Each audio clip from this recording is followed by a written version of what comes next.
Demon Domain. In a castle-like structure overflowing with art and luxury, paintings lined the walls and chandeliers hung from every ceiling, scattering soft light across polished floors and jeweled decor. The manna in the air was clear and vibrant. There was no trace of corruption, chaos, or demonic miasma, as if such things were forbidden from existing here. Anyone arriving for the first time would never believe a demon lived in this place. Within a 50-kilometer radius around the castle, the land was clean and calm. But beyond that invisible border, everything turned into pure darkness, madness, and corruption. Space trembled for a moment as a black portal tore open. A demon stepped out with the poise and elegance of a king. No horns, no tail, no wings. Yet the aura around him carried a simple message. He could erase any life that dared oppose him. He walked toward the castle and entered. There were no guards, no servants, no other presence at all. Within that 50-kilometer boundary, not a single demon or living being could be found. His footsteps echoed down the vast halls until he reached a massive door plated with the rarest metals and gems. He pushed it open and stepped inside. A red carpet stretched from the entrance all the way to a throne at the far end of the hall. The demon walked down the carpet and knelt on one knee a short distance away, head bowed. He didn't dare look directly at the figure sitting on the throne. Silence settled. The kneeling demon waited, motionless. He knew that speaking before his lord permitted it could mean instant death. After a few minutes, the being on the throne finally opened its eyes. Pitch-black irises fixed on the subordinate. How is the plan progressing? Everything proceeds according to your will, my lord. The demon replied with utmost respect. The dragon domain has been invaded. He will be forced to move. I do not want a single mistake, the existence said quietly. If anything goes wrong, all your descendants will carry the punishment. The subordinate's expression didn't change. He knew his lord wasn't exaggerating. One error, and his entire bloodline would be erased. We have prepared for this for years, my lord. There will be no mistakes. I swear it. When the plan is complete, inform the other kings of our movements. The being continued. Do not let the other clans find out. I will be enjoying this little event alone. Its aura flared as a crazed smile curled its lips. Space itself bent around it in response. As my lord commands, the demons said. During the attack, make sure none of the children survive. Not a single one. We already have information on all of them, the subordinate replied. Even the new ones, my lord. You may leave. Without hesitation or wasted motion, the subordinate disappeared from the hall and exited the castle. Left alone, the being on the throne turned its gaze toward a distant point only it could sense.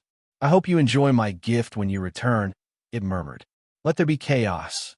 A mischievous smile lingered on its lips. Academy Domain. In a small office, the dean sat behind his desk, buried in paperwork.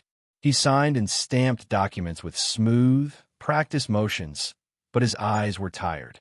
It didn't matter if one was a mortal, a higher existence, or a god. Everyone hated paperwork. For the slaughterer, this was the one true bane of his existence as dean. Past, present, or future, he dreaded these quiet hours more than any battlefield. In the middle of his silent suffering, his hand suddenly stopped. He turned his head and stared at a seemingly empty corner of the room. What do you want this time? The dean asked. His voice echoed in the office that, to anyone else, looked empty. Nothing much, slaughterer.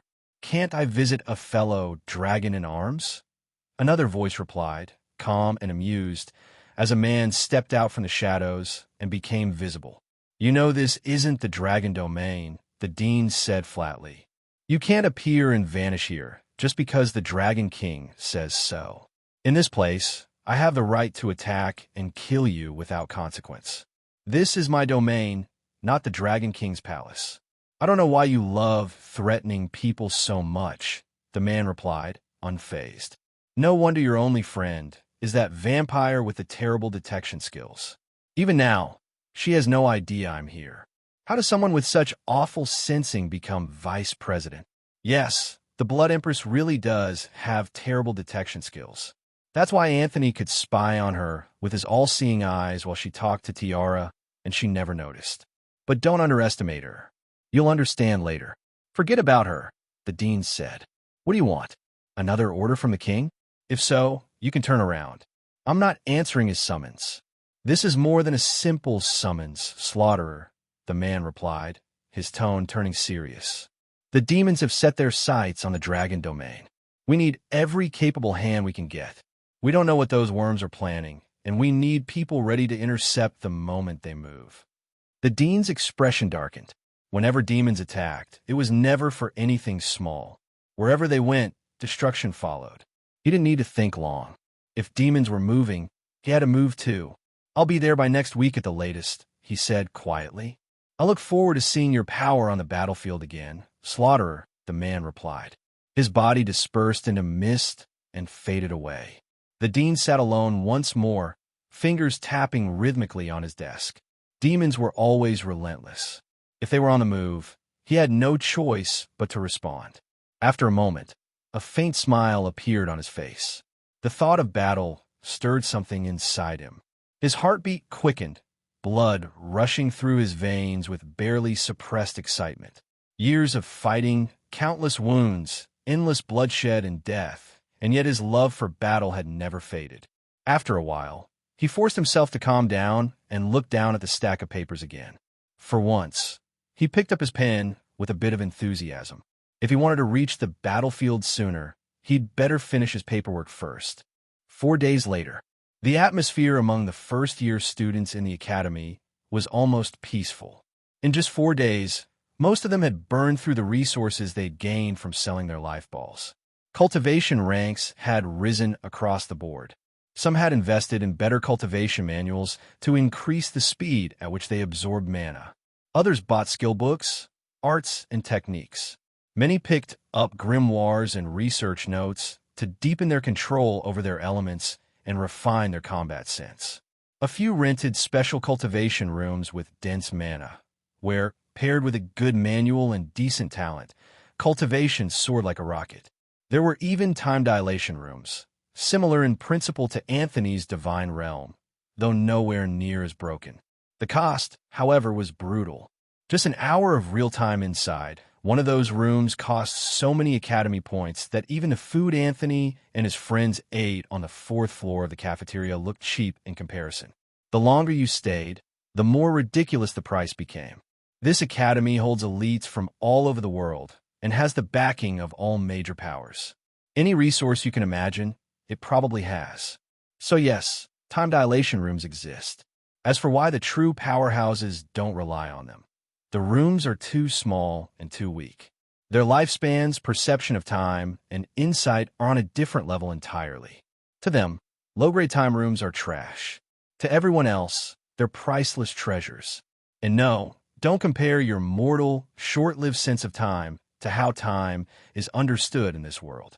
You're a mayfly measuring eternity. In the end, it all came down to how you spent your points. Everything was graded. The higher the grade, the more expensive it was. The further you wanted to go, the sharper your choices had to be. The result? The entire first-year cohort looked like they'd won the lottery. Students walked around grinning like idiots, eyes bright, aura thick and restless. Their cultivation had leaped forward in just 4 days. Even the weakest student, the one who had been stuck at the very bottom of the rankings, now sat comfortably at early B rank and was daring to dream of no longer being last when the year-end battle exams came around. Of course, not everyone had improved. Some students had used their life balls to escape during the ranking battles, so they didn't have the same stockpile of points as everyone else. Their cultivation remained mostly stagnant.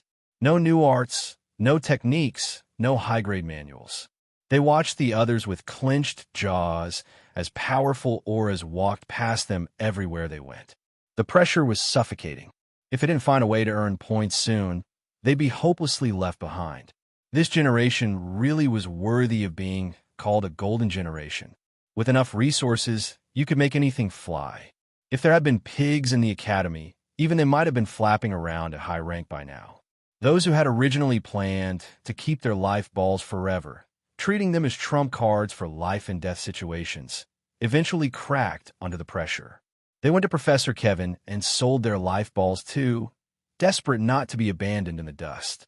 Tiara and Brian both broke through from S rank to full S rank in just 4 days. They also sold their life balls. As children of world powerhouses, they could snap their fingers and have treasures equal to or even better than a life ball delivered to them. They didn't need to cling to it. Anthony had been genuinely shocked to see both of them move up a minor rank so quickly. The higher you climbed, the harder it was to advance. And yet those two seemed to treat that rule as a suggestion. Male lead and female lead, for sure, Anthony thought dryly. If I were just an extra, I'd probably be selling my life ball too right now. He decided not to think about it. As for his own life ball, Anthony had simply handed it to another student who had impressed him during the battle ranking and then forgotten about it. He didn't care much for such items. Between his physique, bloodline, systems, and artifacts, he had more than enough life-saving methods to survive even in his sleep. He could give away the life ball freely because it was personal property, not something purchased with academy points. It didn't violate any rules. He could have given it to one of his subordinates, but he refused to hand them anything too easily. He wanted them to struggle and earn every step themselves so they'd value what they obtained. Meanwhile, he was giving things away like Santa Claus. The irony wasn't lost on the universe. The Storm brothers had advanced from A rank to early S rank. Clearly, they had also sold their life balls and squeezed every advantage they could from their resources. They now sat just one step below Anthony's male lead and female lead. Anthony's subordinates were all happily sitting at peak SSS rank. Their talent left most of the world in the dust, save for 2 people. They hadn't spent these 4 days lounging around. They took academy missions, hunted for subordinate points, paid those points into Anthony's system, and entered his divine realm to cultivate with better mana and time dilation. Anthony didn't expect them to buy their own realm. That would be insane. Instead, his OP system handled access. They would talk to their own systems, which relayed the request to his. The system demanded subordinate points, took payment, and teleported them into the divine realm for the exact amount of time they purchased. No need to bother Anthony directly. As for Anthony himself, he still hadn't finished digesting all the knowledge from his bloodline and physique. Piling on another breakthrough would just create a mess. So he spent 365 days inside his divine realm, slowly sorting through the knowledge. On top of that, his fight with Klaus had given him new insights he needed to process, even without actively cultivating. His rank didn't increase. His combat power did. In the end, more than 85% of the first-year students had improved significantly over these 4 days. The remaining 15%? They were the ones who had burned their life balls to escape the secret realm early during the battle ranking and were now paying the price. Hey everyone, Firescale Audiobooks here. If there's a novel you'd love to hear more of, you can support us on Patreon or Ko-fi. Depending on your tier, I'll make extra parts just for the stories you're most excited about. Usually I can only upload 4 to 5 parts of each novel, but with your support, we can go beyond that. And of course, don't forget to hit subscribe. It helps more than you know. The dean could be seen in his office going through a lot of paperwork. After a while he was done, and he sighed as he just sat there staring into space as he was lost in thought. After a few minutes, he stood up and walked to the vice president's office and entered without knocking. The vice president, who already sensed his presence, didn't bother raising her head, but continued what she was doing and asked, "What does our dean want from me, 3 a.m. in the morning of a good day?" The dean just shook his head at her antics. "I would be heading for the dragon domain. The Dragon King has summoned me," he said as he sat down on a seat opposite the Blood Empress without asking. "Don't you normally reject his summons? Besides, you hardly leave the academy," the vice president said as she raised her head this time around. "The demons are moving this time, but in the dragon domain, I need to be there for whatever that happens," the dean said. "Besides, it doesn't matter if I'm here or not. You're already here. I'm just giving you a heads up before I leave," the dean said again. I wish you a safe journey then. I would handle things here. Also, how long would be gone, by the way?" the Blood Empress asked. "I don't know when I would return, but soon enough. If things end quicker, I would be back here much faster, so I don't actually have a date for my return, the dean said. Then he stood up to leave, giving one last glance at the vampire before him. He then disappeared without bothering to use the door like he did while entering the office. The dean appeared in his realm office this time around, the secret realm, then organized and handled one final thing before he decided to head to the Dragon Valley. As he was about to disappear, he came to an abrupt stop and just stood there for 2 seconds. Then he smiled and disappeared like he originally intended to. 4 hours later, Anthony woke up from his slumber as indeed enjoyed his sleep. He signed in for today. Immediately he woke up as he already allocated a thought compartment for just signing in forever. Ding! Host has signed it. Congratulations to the host for winning a Divine Flame. Eternal Blue Flame. One of Divine Flames created by, due to his boredom, the very first of other flames, possessing power to devour the universe whole if allowed to run on a rampage. Due to the weakness of the host's soul, the Divine Flame powers are weakened as the host's soul can't handle the burden of such power. Effect 1. Eternal Devour. Possess ability to devour everything and anything. 2. Due to being soul-bound to the host, grants the host immunity to all fire-type attacks from now on. 3. As the master of first Divine Flame possessing power to devour the universe, the Divine Flame shall strengthen and purify the host's soul, thereby strengthening itself from everything it devours. 4. As a Divine Flame created even before the first universe, the Divine Flame can withstand the test of time. It shall remain inextinguishable unless recalled by its master or higher power. 5. Doesn't require mana to use. 6. As the host soul is the residence of the first ever Divine Flame to exist, the host is automatically immune to soul-based attacks. 7. All soul-based attacks can be reflected back to attacker or used to strengthen the host's soul and Divine Flame. 8. As a Divine Flame, it possesses a will and consciousness of its own. 9. Forever loyal to the host till death. 10. As a Divine Flame and first of its kind, it possesses other abilities that the host would find out himself as the host grows stronger.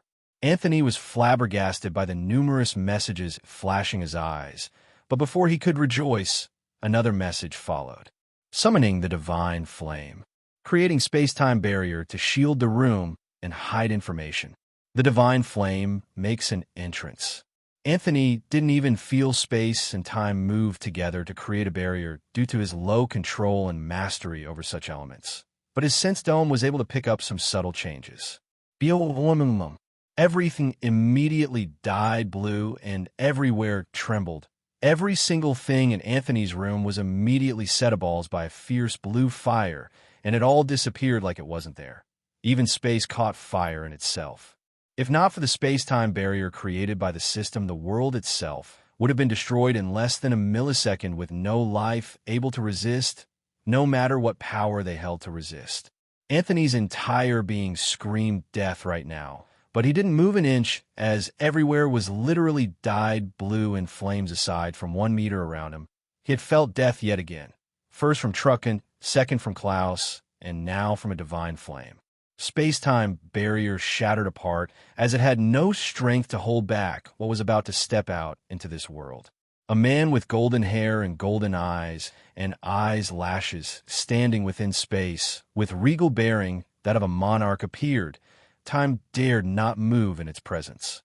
If not because the space-time barrier was directly created by the system, which was created by, both the system and space-time barrier would have been devoured without a second thought for the audacity of even summoning it. That's if the system even possessed the power in the first place. But the system was created by, just like the Divine Flame, so they were both on the same side, and the Divine Flame doesn't possess power to devour the system. He just looked around his room as the blue flames magically disappeared like they weren't there, but the destruction caused was still present. Anthony shook his head, then he raised his hand and rewound time in order to bring back everything that was burned. Since they were just basic things, it was easy to bring them back by rewinding time. As Anthony rewound time, nothing happened. He frowned and wondered what happened. As if understanding his thoughts, the divine flame said with a regal voice, "My flames devoured everything immediately I appeared. You rewinding time to bring them back is impossible. Once I devour something, they're basically wiped out from time, forever." Anthony's eyes squinted as he remembered the first ability of the divine flame. Then he sighed as he wondered how he would explain this to the Academy, as he couldn't fix it himself. The system has decided to help the host this once, as everything was the system's fault for taking less precaution. Next thing that happened, everything started moving and appearing where they originally were, as if time was rewound. But it wasn't time that was being used. The system was using the element of creation to basically recreate everything and place them back like as if time was reversed, but it wasn't. Anthony sighed and just climbed on his bed in order to get some sleep. His soul went through hell, and he just experienced some pain he has never experienced. He needed utmost rest, so he didn't talk much or ask the divine flame about anything. He just wanted to get some shut eyes. He just closed his eyes and went back to the slumber he came back from, but this time he went deeper into it this time as he drifted into sleep. And for the first time, Anthony missed class, and nobody saw him for that day, as he basically slept the entire day. People knocked to know why they didn't see him today, but nobody replied the door, so they all left as they couldn't just barge in or break down the door. Anthony woke up from the deepest slumber he has ever encountered. He stretched for a moment and sat up on his bed as his mind immediately went through everything that happened. How long was I asleep? Anthony thought and activated the authority of information and found out he was out for 24 hours. He had missed class and a lot of things. Although he normally missed classes, he always sent Clone in his place. "You are finally awake, boy," a voice resounded. Anthony looked up and saw the same small figure he saw before he fell asleep. "Why are you so small?" Anthony asked. "It's because you are too weak to hold my power.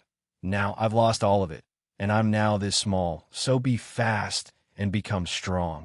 Anthony shook his head as he already guessed this, but he needed to know for sure. "What's your name?" Anthony asked again. "I don't have one. Nobody has ever met me, so I have no name. My creator bestowed me no name either," the divine flame said. "Then I would name you Romulus as your master now," Anthony said with a smile. The divine flame looked at Anthony for a while without saying anything.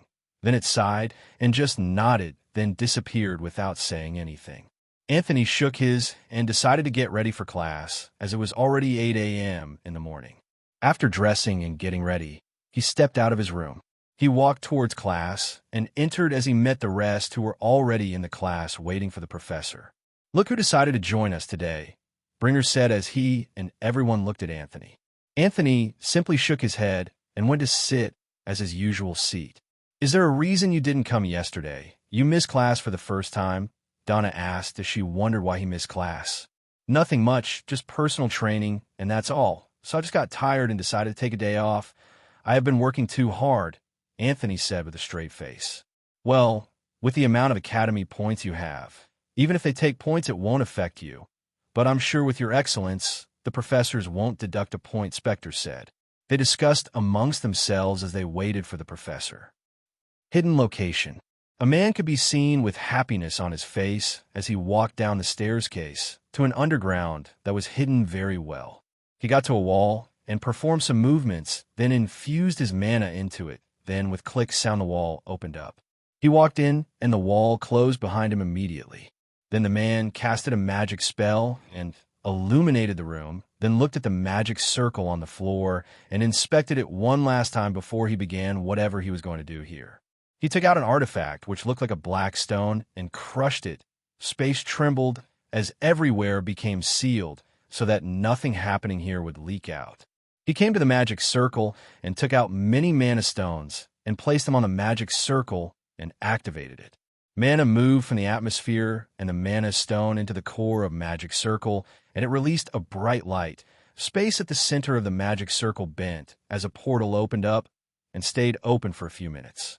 A being walked out of the portal circle with its human features, looking handsome with no mana emitting from its body.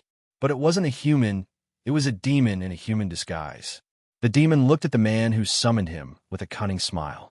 "When will I get the payment as promised? I need it urgently," the man said. You will receive your payment in full, the demon said. Immediately the demon finished speaking. The man's view of the world spun as everything turned upside down. The man's head fell off his body as the head rolled and the body fell with a thud sound. How dare a low species such as you demand payment from me? The demon said. The demon took out a communication device and contacted another of its kind. I've arrived in their domain, the demon said. Handle the preparations immediately. Everyone is ready to move, and the Lord is tired of waiting. We need to move now that he's there. Make no mistakes, the other demon at the end of the call said. I shall begin then, said the disguised demon. Then the demon destroyed everything in the room and cleared everything that had any sign of a demon being here. Then the demon disappeared from the room immediately with a dark smile as it went to carry out the plan. The academy. Anthony's class ended, and they walked out discussing with smiles on their faces. How about we have a meal on the 4th floor again, Bringer said. Have you become so rich now? Did you forget the last price we saw there? We already spent those points on resources to break through. Marcus said as he shook his head, claiming he was broke, and he indeed wasn't, since they had taken many missions within a 4-day span like madmen. It's not that I've become rich, it's just that Anthony's pocket seems too full, so I was thinking maybe we take another dive at it, Bringer said again. Should I test the divine flames on this idiot? Anthony silently thought as they walked. Then he looked at Ryder as he saw a strange element which he didn't possess an affinity for surrounding him minutely that nobody would be able to sense. If it wasn't for his extreme affinity for the element, Anthony won't notice unless he used the all-seeing eyes. It seems he bought a skill book with some of his academy points after selling the life ball, Anthony thought silently as they walked. Skill books granted skills and abilities. It can grant a skill called Fireball to someone who doesn't even possess a fire affinity. That is the joy of a skill book. It can give you a skill of an element you don't have affinity for, and you can use it without troubles. But as usual, everything has its drawbacks. Unlike someone who has fire affinity who can just increase his or her fireball skill damage output by putting in more mana or increasing fire control, the fireball skill from a skill book has a fixed damage depending on the level of the skill book and can't be changed no matter how much mana or fire control you increase. This is a fixed law. Of course, anomalies are exceptions to this. This is why people hardly use skill book that grant elemental skill and just focus on those that grant abilities. Besides, it would waste their time buying a skill book they don't have affinity for when they can still use the same skill in their own element and can even increase the output if they wanted. Every single being is born with an element. Of course, a fire mage or swordsman or whoever who is at the peak SSS rank can find a skill book of ice element at the master rank with very high damage output, which they don't have affinity for or even have affinity for it. They can learn the skill from a skill book, but they won't have mana to even cast the skill in the first place, making it become a waste. So although skill books are good, they still have their own limitations. Besides, who would even put their own abilities on a skill book and sell it for money? That is no different than stupidity here. So skill books granting abilities are extremely rare. Even if you find one, you should have enough mana to even activate the ability in the first place to begin with. This is why Ryder had an element he didn't have affinity for surrounding him. Whatever restriction that skill has will be there forever without it being changed. Of course, as Ryder is a genius who is at the early S rank, possess more mana quantity above the usual S ranker. So even if the skill book he used is above his level, he can still activate the skill or abilities he learnt if he has enough mana for it. 5 days later, Anthony and his crew with the rest of the top 20 could be seen sitting down in class learning about demons and beasts from a 2-star professor. Honestly, the class was bullshit to them as it was boring, but they couldn't doze off. They were the top 20 for crying out loud. They had to keep a certain level of reputation. Besides, the professor was a known nonsense professor who has a huge hatred towards the demons. So, if he catches you not paying attention, you would be penalized heavily by deducting points from you. As the class was going on, and everyone was regretting their life choices, Anthony suddenly frowned as his sense dome picked up something immediately. Space seemed to be sealed off partially for some reason. The rest didn't notice this. If it wasn't for Anthony's sense dome, he too won't sense this as his controls over space hasn't gotten to this level. Everywhere suddenly shook with the highest intensity Anthony has ever felt in his 2 lives. like the planet was crashing into another planet in its path. The entire Academy domain felt the same. As a sense of dread grew in everyone's heart, immediately they felt that maddening quake. The Vice President, the Blood Empress, frowned as she too felt the change in space before the quake. She spread her senses immediately and disappeared from her seat in her office as she appeared in the skies above the Academy domain with an expressionless face that is still as beautiful as ever. Space shook and tore apart, and a huge portal opened up, and a demon with two horns stretching out beautifully from his forehead stepped out with majestic aura. The demon looked at the Blood Empress with its black eyes and said with a smile, "It's been long. Vampire, or should I call you Blood Empress now?" the demon said. "What is the meaning of this dream is?" The Blood Empress questioned with the same face like the demon. "Being here wasn't a big deal. You will know in a while, Vampire, while we have some fun, of course." Immediately, the demon Dramis finished speaking. Space tore apart yet again as 7 more portals same size as the one Dramis stepped out from opened up, and 7 more demons on level as Dramis stepped out in all majesty. The Blood Empress' expressionless face finally turned into a frown as she looked at these demons who stepped out. There were 8 of them. She couldn't handle them alone and save everyone at the same time. "You are here to attack the Academy. Now the Dean is gone," the Blood Empress suddenly said as it clicked in her mind. "Of course we are. Although I could attack while he is here, I wanted to give him a surprise, to take something he cherished from him, just like how he took my wife from me," Dramis said with all calmness. "I simply diverted some forces to attack the dragon domain, while bring this side here, so when the dragon comes back, he will meet everything in death and ruins," Dramis said again with a smile. "As for how we got into the Academy, well, I'm sorry that a secret I can't give in case I need to infiltrate somewhere again like right now. If you want that information, you just have to defeat us," Dramis chuckled. "Dramis, can you stop with your dialogue? I'm not here for this nonsense. I'm here for that human called Klaus. That is what I'm here for. So get over with this," another demon said. The Blood Empress frowned. The entire attack on the dragon domain was just a diversion. The real attack was the Academy domain. They wanted to destroy it. The Academy has stood for millions of years, but has never been attacked or even invaded once by any demon because of obvious reasons. The Academy domain itself wasn't just a regular academy or school. It was a literally domain in form of a school, holding regular people and students mixed together. Regular people who open shops and sell things, build houses in the Academy domain. Everyone in the Academy domain work for the Academy. Some live normal lives, some battle, some go to work and come back like a 9-to-5 paid job. When the Academy said they sell everything, it is those in the Academy domain that sells everything. That's why when you order anything online, it arrives in minutes or even seconds immediately. There were literally shops everywhere.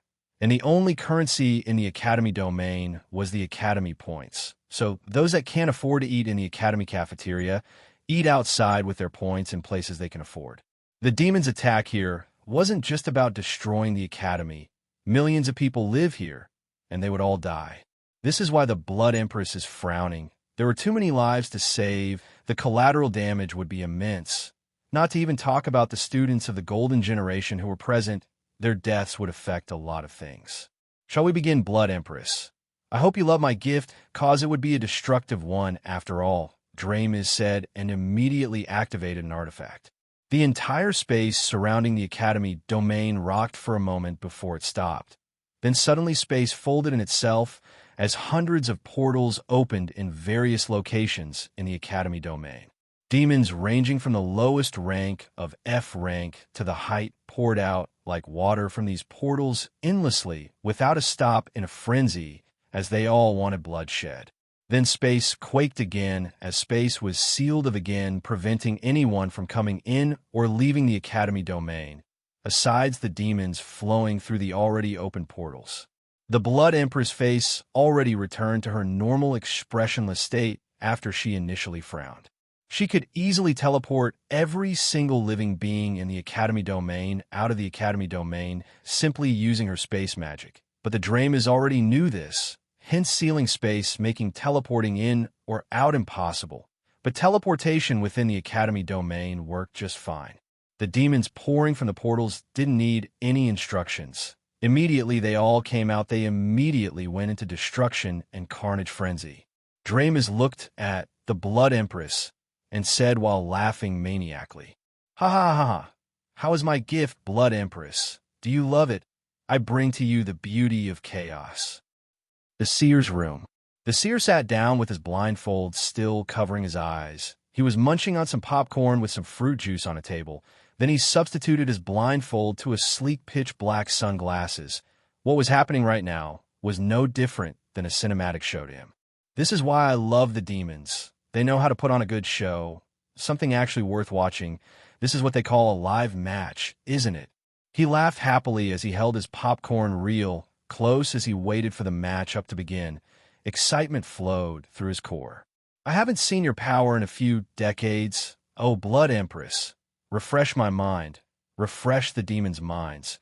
Refresh everyone's minds." Then he continued laughing as he threw popcorn in his mouth as he stared into space with his legs crossed as the show of the day begins. As Dramis said, "Let there be chaos."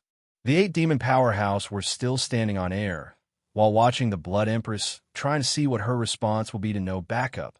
Well, there was backup, which was Klaus. As the demons poured out of the portals all over the Academy domain, the Blood Empress didn't even move a finger. She only blinked and sounds of explosion followed through the entire Academy domain. She had killed every single demon that came out of those portals by just controlling the blood in their bodies, making them explode like balloons, without even moving at all. As more demons continued pouring out, they didn't even get to breathe in air present in the Academy before they all exploded and died without even knowing. This is why she's called the Blood Empress, killing you without even moving. How terrifying. "Those are all useless tricks to me. Why don't you make a move, Dramis?" she said as she looked at 8 of them. The 8 of them didn't even bat an eye as the demons kept exploding and dying. Before Dramis could reply, another voice resounded first. "It seems some pests want to meet me. It seems I might have to pay some people a visit after this." It was Klaus, who had made an entrance. His presence immediately became visible beside the Blood Empress like he always stood here since the very beginning. The killing intent of 4 demons flared immediately they saw Klaus, which Klaus just replied with a smile. "Why don't you handle 4, and I will handle the remaining 4, Klaus said with a smile. "Human, you dare ignore my presence." Another demon released its aura to the maximum, and the skies shook. The vice president and Klaus both looked at this clown, but before they could even reply, another voice replied in their stead. "Huh, and you dare ignore mine." Another person dropped from the skies with elegance befitting someone of power. The demons were shocked. Their eyes nearly fell out of their eye sockets by what they saw. "The dean has arrived." "How are you here, slaughterer?" Dramis said in a chilling tone. He was genuinely surprised. "Why are you so angry? Because I arrived way too early and interrupted your gift." The dean said with a smile. "I allowed you escape last time, but this time you sealing space would be your own fall." The dean was busy smiling as his mind went back to the day he was meant to leave the Academy and head to the Dragon Domain. It wasn't that the dean knew of the demon's scheme. Rather, it was the seer who knew of it all before it even happened. The memory crystals he forgot to give the dean 20 years ago, and told the dean the memory crystals would only work when it's meant to contain knowledge on the real demon's target, which is the Academy. So the day the dean handled the final preparation in his own personal realm and was about to leave, the memory crystals was unsealed and he received the information. Then the dean just decided to hide and wait as advised by the seer through the memory crystals. That was why the dean was here, not that he was so smart and figured it out. The Blood Empress looked at the dean and wanted to ask how he got here, but this wasn't the time for that. They had to handle these invaders. Klaus shook his head. He knew the dean was still in the Academy, but he didn't say anything. "I would handle these 4 since they have personal business with me," Klaus said as he just waved his hand, and he and the 4 demons disappeared completely from the Academy domain. Dramis and the remaining 3 were shocked to the core. They literally sealed off space to avoid running or backup arriving, but Klaus had actually left like there wasn't any seal in the first place. Not only that, he also forcefully teleported 4 powerhouse demons with him with total easy. Just one display, already displayed enough. Dramis and the rest immediately stopped talking and decided to end things immediately before another abnormalities occur again. While all these were happening, the demons that were still pouring out from the portals were still exploding, so there wasn't any destruction of some sort yet, giving students or anyone some time to gather themselves or hide if they want to, if you could. Immediately Dream is, and the rest attacked. The blood explosion stopped as the Blood Empress no longer had time to focus on them, but only on her opponents. So the new set of demons coming out from the portals immediately started their own blood work. Boom! Buildings shook and were brought down, and attacks were sent left and right. Regular people ran for their lives. Even those with fighting capabilities but couldn't hold on ran. Havoc was wreaked throughout, as thousands of demons poured out of various portals. God seemed to hear their prayers and screams as the mana stone supplying mana to these portals ran out, and the portals started closing up immediately. But the number of demons that were already running amok on the field was already staggering, that it almost made no difference if the portal was closed or still open. Now imagine if the Blood Empress didn't kill the earliest ones. Students, guards, professors immediately went into battle mode as everyone harvested any life nearest to them. Even mana chefs made their own attacks. There were mana chefs which made them extremely skilled with knives and mana control. Together with their meat dissection skill, they were able to hold their own for some time. Demon laughters could heard everywhere as they moved. You could literally tell they thrived on these type of environment. Ha ha ha! Glory to the Lord for this opportunity. We shall drink blood to our satisfaction today. It was literally a free for all right here at this moment, like a royal rumble of some sort. Fire burned. Magic attacks rained through the skies as people casted their spells after each other to their enemies. Sounds of metals clashing resounded. Sound of bones cracking could be heard. Blood flowed without hesitation. Screams and cries followed. Truly, it was chaos. Smash, crunch, asterisk, asterisk, crack, asterisk, asterisk, tinkle, asterisk, asterisk. Glasses, windows, walls, and louvres shattered as demons made their way into the academy classrooms. They attacked without waiting for anything. A demon made its way for a student's head with its claws to draw its first blood. How dare lowly demons attack the academy? You all must be courting death, said the attacked student as she waved her hand, and fire burned the demon to crisp. She was ranked within the 150th to 200th, yet she was in the early A rank. Die, you despicable runts, she shouted again as she leaped into the demon fray and attacked without hesitation as she casted her magic, as if she was always ready for this moment her whole life. Fire magic, fire wave. Fire spread out and burned the demons within her reach. After that, she continued. Another student immediately made her own move with her spear as she danced around, swirling it with utter fluidity. The girl with the spear noticed a B rank demon attacking her from behind. Then she made her own move to block.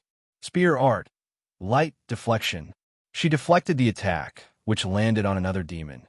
Then she countered in the same direction. Spear art, soft blow. She thrust her spear so hard at the demon's heart, which landed on the demon's body and created a large hole. There was literally nothing soft about that blow. She leaped off to another direction and started harvesting souls. As she showed the demons they weren't the only ones thriving in a battlefield. A boy with dark hair and black eyes showed a wicked smile as he snapped his fingers. Dark magic, necromancy, dark soldiers. Darkness spread for a split second before the demons that were already killed stood up like they turned into zombies. The boy gave the command, and the undead demons started attacking their own kind. The boy smiled, then sent mana into his space ring, and two weapons immediately emerged before him. One was a staff with a large ball releasing pulsing blue lights from it. The second was a long black scythe that gave off eerie vibes. He raised his staff and stumped it to the ground and casted another spell. Dark magic. Summoning type, Death Skeleton. A large magic circle appeared on the ground, then disappeared the next second. Hundreds of skeleton soldiers started coming out from the ground as they had been summoned by their masters to fight a battle. All skeletons were within D rank to a rank, some humanoid. some having bestial shape. The summons immediately joined the movement, as this wasn't their first fight, so they knew what to do without instructions. The boy put back the staff into a space ring. The staff was only used to store mana and other to support summoning his soldiers, as the boy didn't have mana to summon such a large scale of skeleton soldiers. Even if he has such mana, he won't dare summon them and leave himself tired due to lack of mana. In such battlefield, and one that has just began, he would surely be killed immediately if they saw him pale and tired. He then ran and joined his summons as he started clashing with other demons with his scythe. He was a necromancer, doesn't mean he would hide at the back of his summons. That wasn't his style. Besides, this was a battlefield, his chance to harvest good and fresh dead bodies to make them his slave. So he was too happy to miss such chance. Even if they were demons, they will all be his slaves. Boom, crackly, asterisk, asterisk, asterisk. Explosion kept resounding as this generation showed why they're called the Golden Generation. Although not broken like Anthony, they're already broken in their own right, as even the weakest amongst them was D rank, which was in the minority as they were the ones who escaped early from the secret realm and couldn't exchange their life ball for resources. Still, they weren't pushovers. As for the remaining 85%, they were all peak C rank and above. This shows just how broken this generation really is. A student with green hair and green eyes could be seen exchanging blows with another demon as they left dust and rubbles in their pathway of movement. Two fists kept colliding and colliding, trying to see who has the bigger fist here. The student suddenly changed his balance as his legs shifted and he sent an elbow to the ribs of the demon. The demon laughed maniacally and just punched out and blocked the elbow with ease. Then the student suddenly changed his move from an elbow as he straightened his hand and dropped a punch that sent the demon flying backwards. He flashed towards the demon and appeared behind the demon as he immediately pointed his fingers and stabbed into the demon's chest with ridiculous ease and ripped off its heart and crushed it as blood flowed out. Before the boy could even catch a breather, fire came hurling at him from the side. He turned and just punched out again, dissipating the fire, without even the slightest injury on his fist. Titan technique. Body type, silver body. The boy's body suddenly became more sturdy and bulky as he stepped forward towards the demon that sent the fire earlier. He immediately moved and kicked the demon's head without a pause with fire wrapped around his leg. Titan technique. Leg type, explosive kick. The demon moved with its own speed and art in other to block. Demonic art, Hell's Blade. Fire wrapped around the demon's blade, and it raised its sword to its head and blocked the Titan's ridiculous leg. Boom! Immediately the leg and sword connected. An explosion resounded within a 50-meter radius, ravaging everything. The Titan's leg broke apart the demon's blade and continued its movement without halting as it connected with the demon's head, which immediately exploded to smithereens and brain matters flew out. The Titan boy looked at the demon like it was an idiot. Blocking a Titan's attack was nothing but madness and a joke on its own. Not to mention, a Titan who just activated 2 techniques in succession. Everyone knows when a Titan attacks you should dodge rather than block.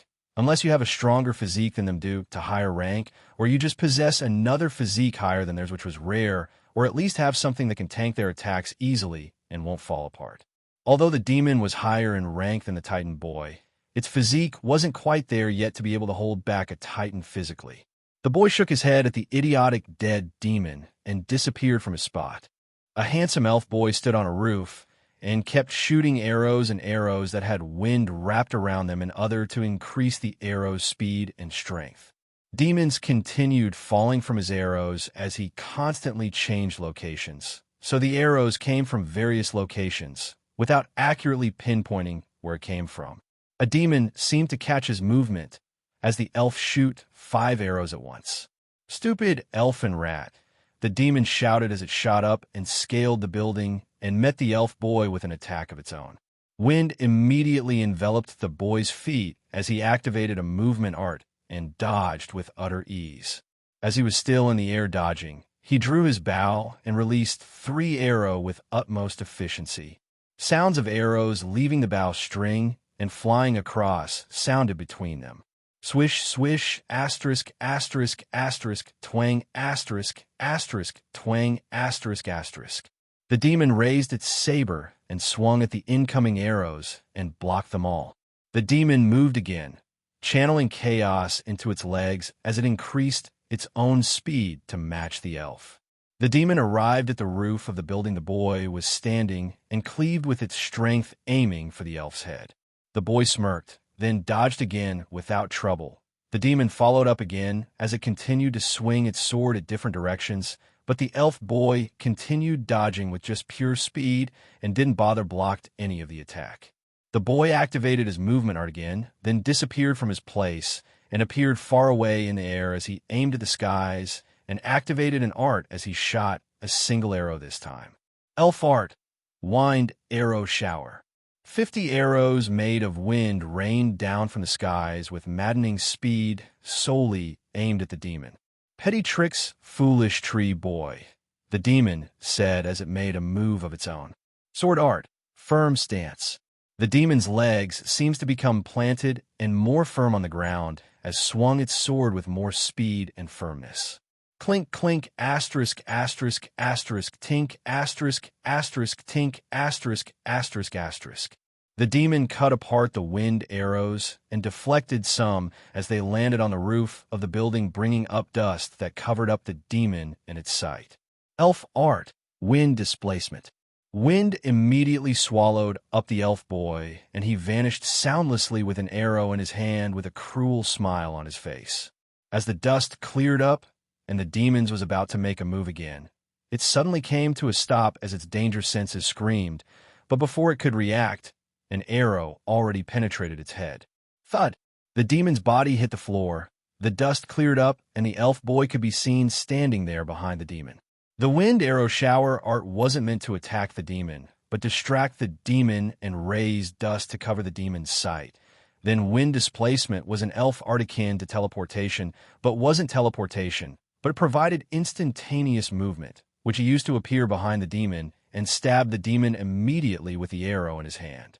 The demons made their way into the top 20 classroom while laughing like mental health patients. Immediately, they landed in the classroom. They all froze in their tracks as a thick aura and killing intent descended upon everyone. The 2-star professor really had a person vendetta against demons, and the fact they delivered themselves to his doorstep. What more could he ask for than this? Rumbly.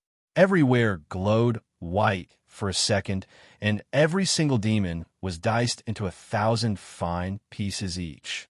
A demon at the Paragon rank made its way into the class through roof as it blasted downwards with speed, but before it could even land, the professor flew with blinding speed and held the Paragon rank demon on the jaw as he took flight into the skies.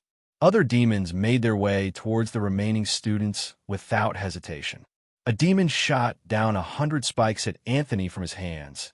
As they moved and got close to Anthony, the spikes stopped in their tracks as the passive skill Infinity made an entrance.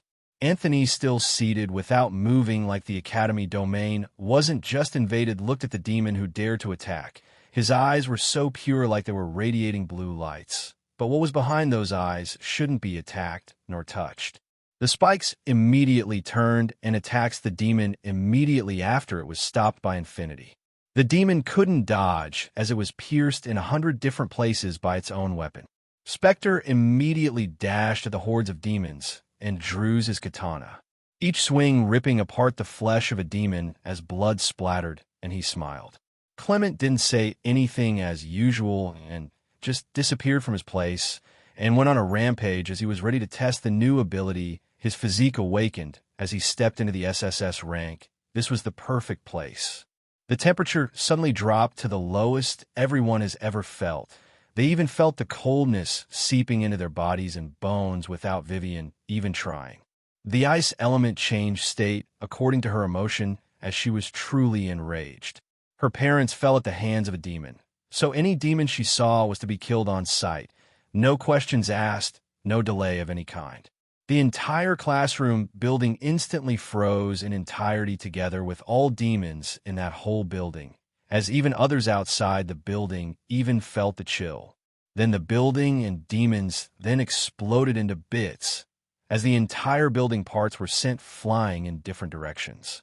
Everyone immediately shielding themselves, be them student or demons. They had to block as they were within range of the explosion. Of course, Anthony still didn't move as infinity blocked every frozen object in its lane. He wasn't really bothered about this invasion. He wasn't some goody two-shoes that would immediately go around protecting people. He wasn't a hero or anything. He is simply in this world to do whatever he wants and wasn't here to play the hero or the villain of a story. He is here to live a life of his own, and that to the fullest. He activated his ability Concealment and erased himself, and he immediately disappeared from everyone's senses. Of course, he would make a move, but he just wanted to see how everyone has improved since the Secret Realm battle exam. Tiara didn't need to bring out blood from her space ring this time around. This was a battlefield. Blood flowed like a river here. Blood lifted off the ground as it started whirling around her like it was alive. She raised her right hand to the sky as the blood followed her command, and 1,000 dark black spear made of blood immediately formed. Then she pointed down, and the spear instantly rained down upon the demons. 1 spear per demon. No demon survived the attack as they all died from their comrades' blood. How ironic. She drew her sword, and she flashed with a blitz as she raised every demon her path to the ground. As she killed, the dead's blood would immediately float up and merge into the blood whirling around her. Dragon wings erupted from Brian's back as he immediately flew into the sky. He instantly casted a spell in Dragon Tongue. Dragon magic, fire magic, inferno rain. The sky dyed crimson as a huge magic circle appeared in the sky, and fire in the shape of rods started raining down with speed. BBBOM. Everything within a 3 kilometers radius vibrated with intensity as the ground became scorched like it was turning to lava. Demon-voiced continued, resounding as they screamed to death as they were burned to ashes as fire rained down. Brian frowned as he looked around. Due to his large-scale casting, some students became injured as collateral damage. As if on cue, Evelyn appeared in the sky, her hair waving in rhythm to the wind that blew during their fight. Then she casted instantly. Light magic, healing type, full healing. Mana moved from her and covered everyone within 100 kilometers radius as everyone was healed. Even limbs were regenerated, stamina was restored. Everyone was back at their peak immediately. If they had low mana reserves, they had mana potions for that. She couldn't restore mana. But she wasn't done with her spells. She instantly followed up with another spell. Light magic, Hand of God. Light blinded everything within 100-kilometer radius as portals seemed to open up in the skies within that radius, and golden hands fell down from the skies and slammed into every demon without mercy as they were all immediately killed without even their corpse remaining to be harvested, as light won't allow darkness, chaos, to even linger around. Every chaos within 100-kilometer was instantly cleared from the atmosphere to prevent corruption. Brian's eyes widened in shock as he refused to believe a student like him could cast such destructive spells. The mana to cast such a spell was ridiculous. Casting a spell that covered a range of 100 kilometers wasn't something an S ranker could do. They don't even possess mana to cast such spell. Although Evelyn and the rest were all radiating the aura of an F ranker, the rankers in the top 20 all assumed that Anthony and his subordinate were all in the S rank. That's why Brian couldn't believe what he saw. He was a dragon who was literally born for magic. They had the most ridiculous mana reserve, but he couldn't cast such spell with his meager reserves, even with his dragon tongue that increased damage and reduced mana cost drastically. But what he didn't know was Evelyn was an SSS ranker. She possessed a ridiculous amount of mana to cast such spells continuously if she wanted to. She trained with primordial mana in Anthony's divine realm, making mana in the outside world easier to tame while also reducing mana cost of spells. And also her origin light bloodline also reduces mana cost, together with her special eyes. These three factors combined basically makes a hack with nigh infinite mana. So in terms of mana reserves, she is in a class of her own. This is why Brian was too stunned, but of course Evelyn won't explain anything. Brian and Evelyn looked at each other. She then flashed him a smile. Then light element moved, and she disappeared instantly. Brian frowned. He decided to increase the scale of his attacks, as he refused to be outdone just like that. As the demons continued, laying everything to waste, the Storm brothers just stood there for a while and looked around. Ryder looked around for Anthony, but didn't find him. He wanted to see just how much Anthony has progressed for the past week, and also training and missing class because of it, which is a lie. As Ryder stood there lost in thought, an A-rank demon immediately ran up to him and sliced his neck with a sword. Upon contact, the sword sounded like it just made contact with a strong metal instead of skin. Then the sword immediately cracked and shattered afterwards. Clang, crack, asterisk, asterisk, asterisk, shatter, asterisk, asterisk, asterisk. Ryder looked at this courageous demon and praised it for its courage, then slapped its head. But the force of the slap didn't just take out the head of the demon. It took the entire upper torso of the demon. The Titans were indeed a broken race, and the Storm brothers who possessed the strongest physique possible in their clan were way broken than the rest. Another demon made a move on them by raining down arrows coated with poison on the Storm brothers. They didn't even bother blocking yet again, as the arrow just broke apart like twigs upon hitting their body, the poison becoming useless as there was no open flesh to seep in from. Bringer jumped, and the ground cracked beneath his feet as he shot up into the sky and punched the demon to death and landed back on the ground. Boom! A demon crashed into the ground as it landed forcefully from its flight, bringing up dust. Well, well, well, what do we have here? If it isn't the twin Titan geniuses, it would be an honor killing a genius of the Golden Generation. Well, it wasn't like any of the Golden Generation was allowed to survive in the first place. A voice sounded from the dust that was clearing up. A demon with two horns extending literally directly above the eyelids, with a demon tail swaying behind it appeared. It released its first-level Master Rank aura as it stared at the Storm brother, who were at the early S rank, with a smile as it drew its sword. It wasn't surprising that the demon knew of the Storm brothers. Dramas already gave orders to kill all students, especially the first year, as they are the Golden Generation. This was one of his gifts to the Dean. The Storm brothers didn't bother with a monologue of asking, "How do you know us?" and all those questions. They just immediately stood next to each other, took a stance, ready to fight to death. The demon instantly blurred as it appeared beside Bringer first, and swung his sword with little power, expecting to kill off these mortals easily. Boom! An explosion occurred as Bringer's fist collided with the sword, stopping it in its track. Before the demon could do anything, Ryder put a hand on Bringer's shoulder and jumped over him and threw a kick at the head of the demon, which it blocked just by raising his hand. Ryder's eyes widened as he couldn't believe he didn't kill this demon after using all his normal physical strength in that kick. The fact that I'm confronting two Titan geniuses physically means I have enough strength to contend with you too. Don't lump me in with a foolish A-rank demon. The demon said as it looked at Ryder with a playful smile on its face, but he too was shocked that Bringer was able to even follow and stop his first sword attack. It decided to up his attacks from the get-go immediately and prevent mistake, even if he was literally 3 ranks above them. Chaos immediately moved from the demon's core, as the demon used its darkness element instantly and attacked. Demonic technique, 6th form, Wrecking Strike.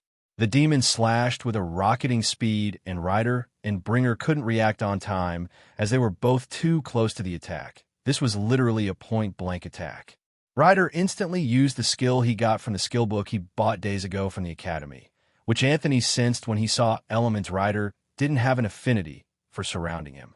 The skill was teleportation, which allows him to teleport anywhere within a 1-kilometer radius and 3,280 feet in height instantly, as long as he has enough mana to move across the desired distance. If he wants to teleport with 1 extra person, that's double the mana, and he can only teleport with 1 extra person, which also requires contact with the said person. Since Ryder already touched Bringer when he jumped over him, they both instantly disappeared, and the attack landed on the ground and damaged everything in its path. They appeared behind the demon, with a frown on their face after just dodging a deathly blow that was point blank. Well, they could still tank it with their ridiculous physique. They both immediately activated their various techniques without waiting for the next attack. Titan technique, body type, colossal physique. Titan technique, body type, body resurgence. Bringer and Rider said respectively as their mana flared up from their core and their body size and height increase, and they now stood at a ridiculous 7 feet 3 inches height. The demon, seeing this, just laughed. He didn't believe he would lose to some S rankers, but the Titian physiques were different, so he had to put in a little effort. He flashed again and swung his sword, trying to slice Rider in half. Demonic technique, third form, slash of hatred.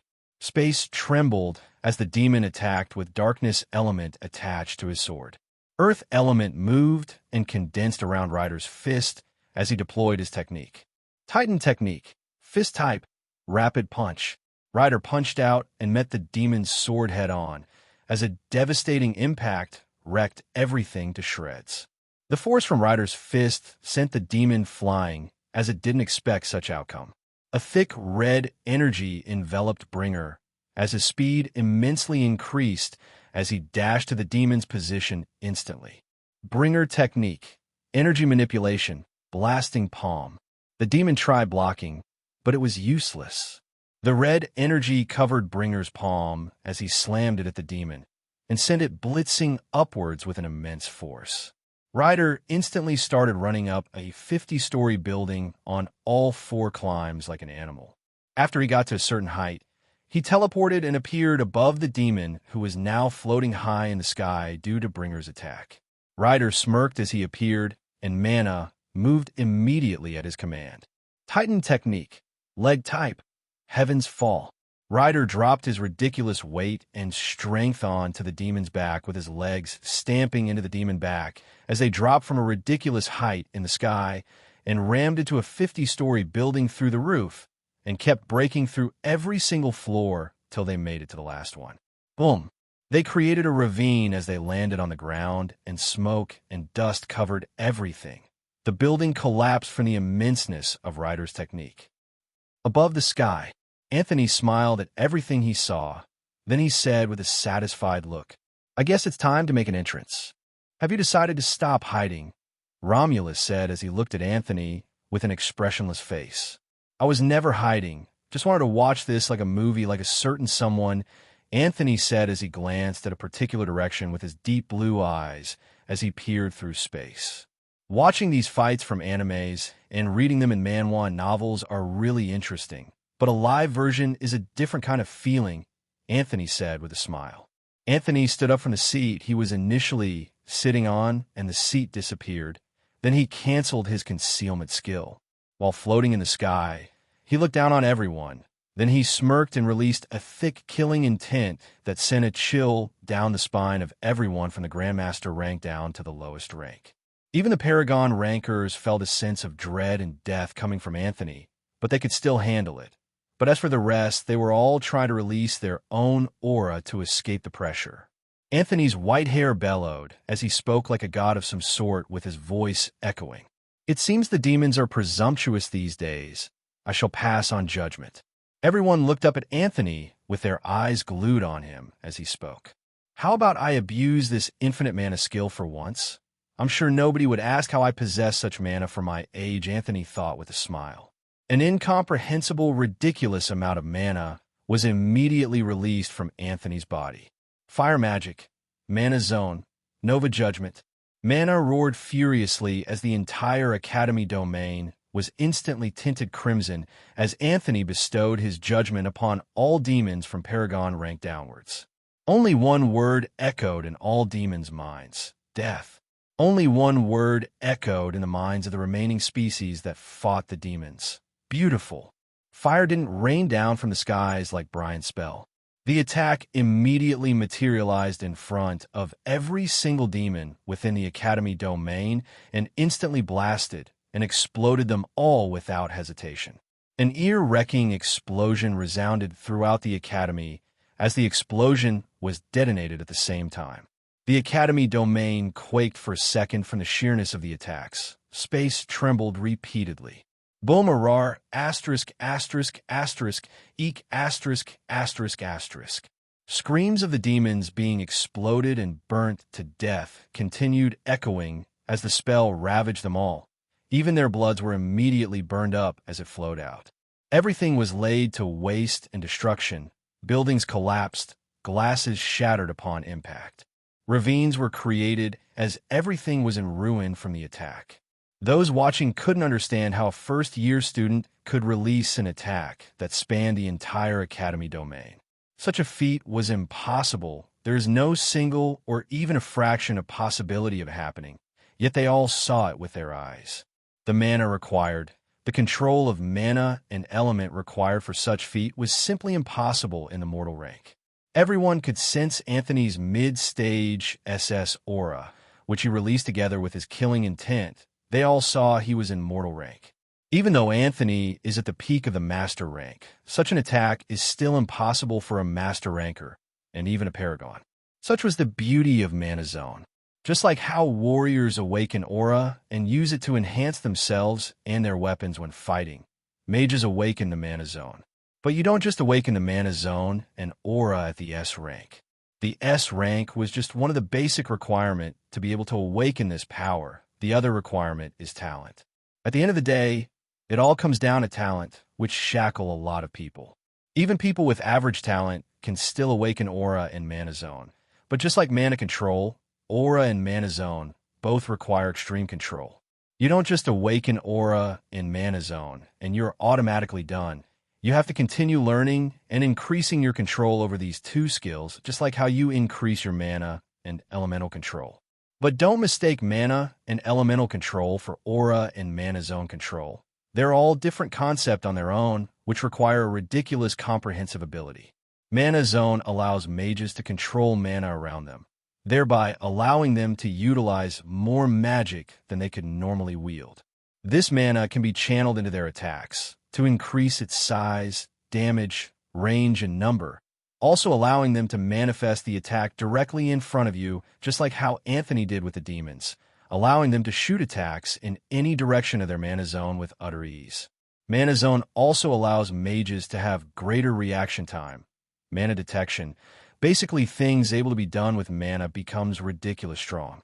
Some people can manifest a Mana Zone of 1 meter as soon as they awaken the skill, some 10 meters. It all depends on your talent.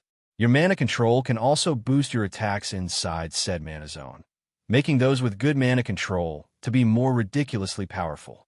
Of course, you can awaken Mana Zone with poor control over mana. How do you want to control the mana in the environment if you haven't even learned how to control your own mana? In simple terms, this is a ridiculous powerful skill that shackle a lot of people, and the time taken to even increase the size of your Mana Zone is another stumbling block. People spend years training this skill. Just like training aura, you hardly see people training both aura and Mana Zone at the same time.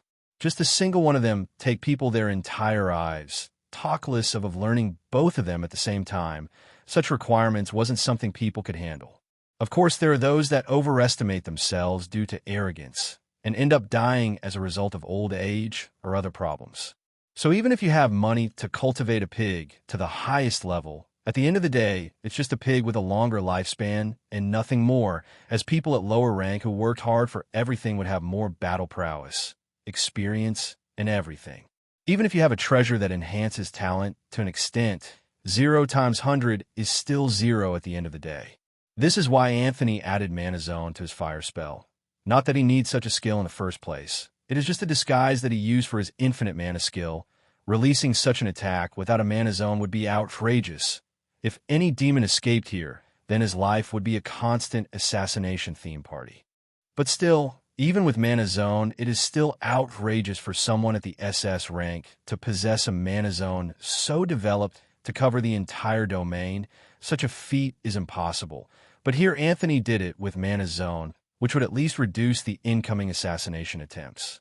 Smokes and dust scattered everywhere, as everyone became blinded and didn't see what happened after. After the smoke cleared out, people looked around and saw that a staggering amount of corpse left behind. Some Grandmaster rankers weren't spared by death. Even some paragons received scratches from the attack. Such a thing punctured their pride, as a mere mortal was able to injure them. Of course, not all demons died or got injured. Some survived, as everyone has a card up their sleeves. Some used their armors. Some tore up. Some one-time used scrolls or talisman to cover themselves with barriers. But they appeared ragged, as even if they survived and were still battered. The surviving demons channeled chaos into their space rings and amulets and brought out potions ranging from chaos potions to healing potions as they healed themselves. "Why didn't you use my flames? We missed such nourishment to strengthen myself and your soul," Romulus said as he looked at the dead demons.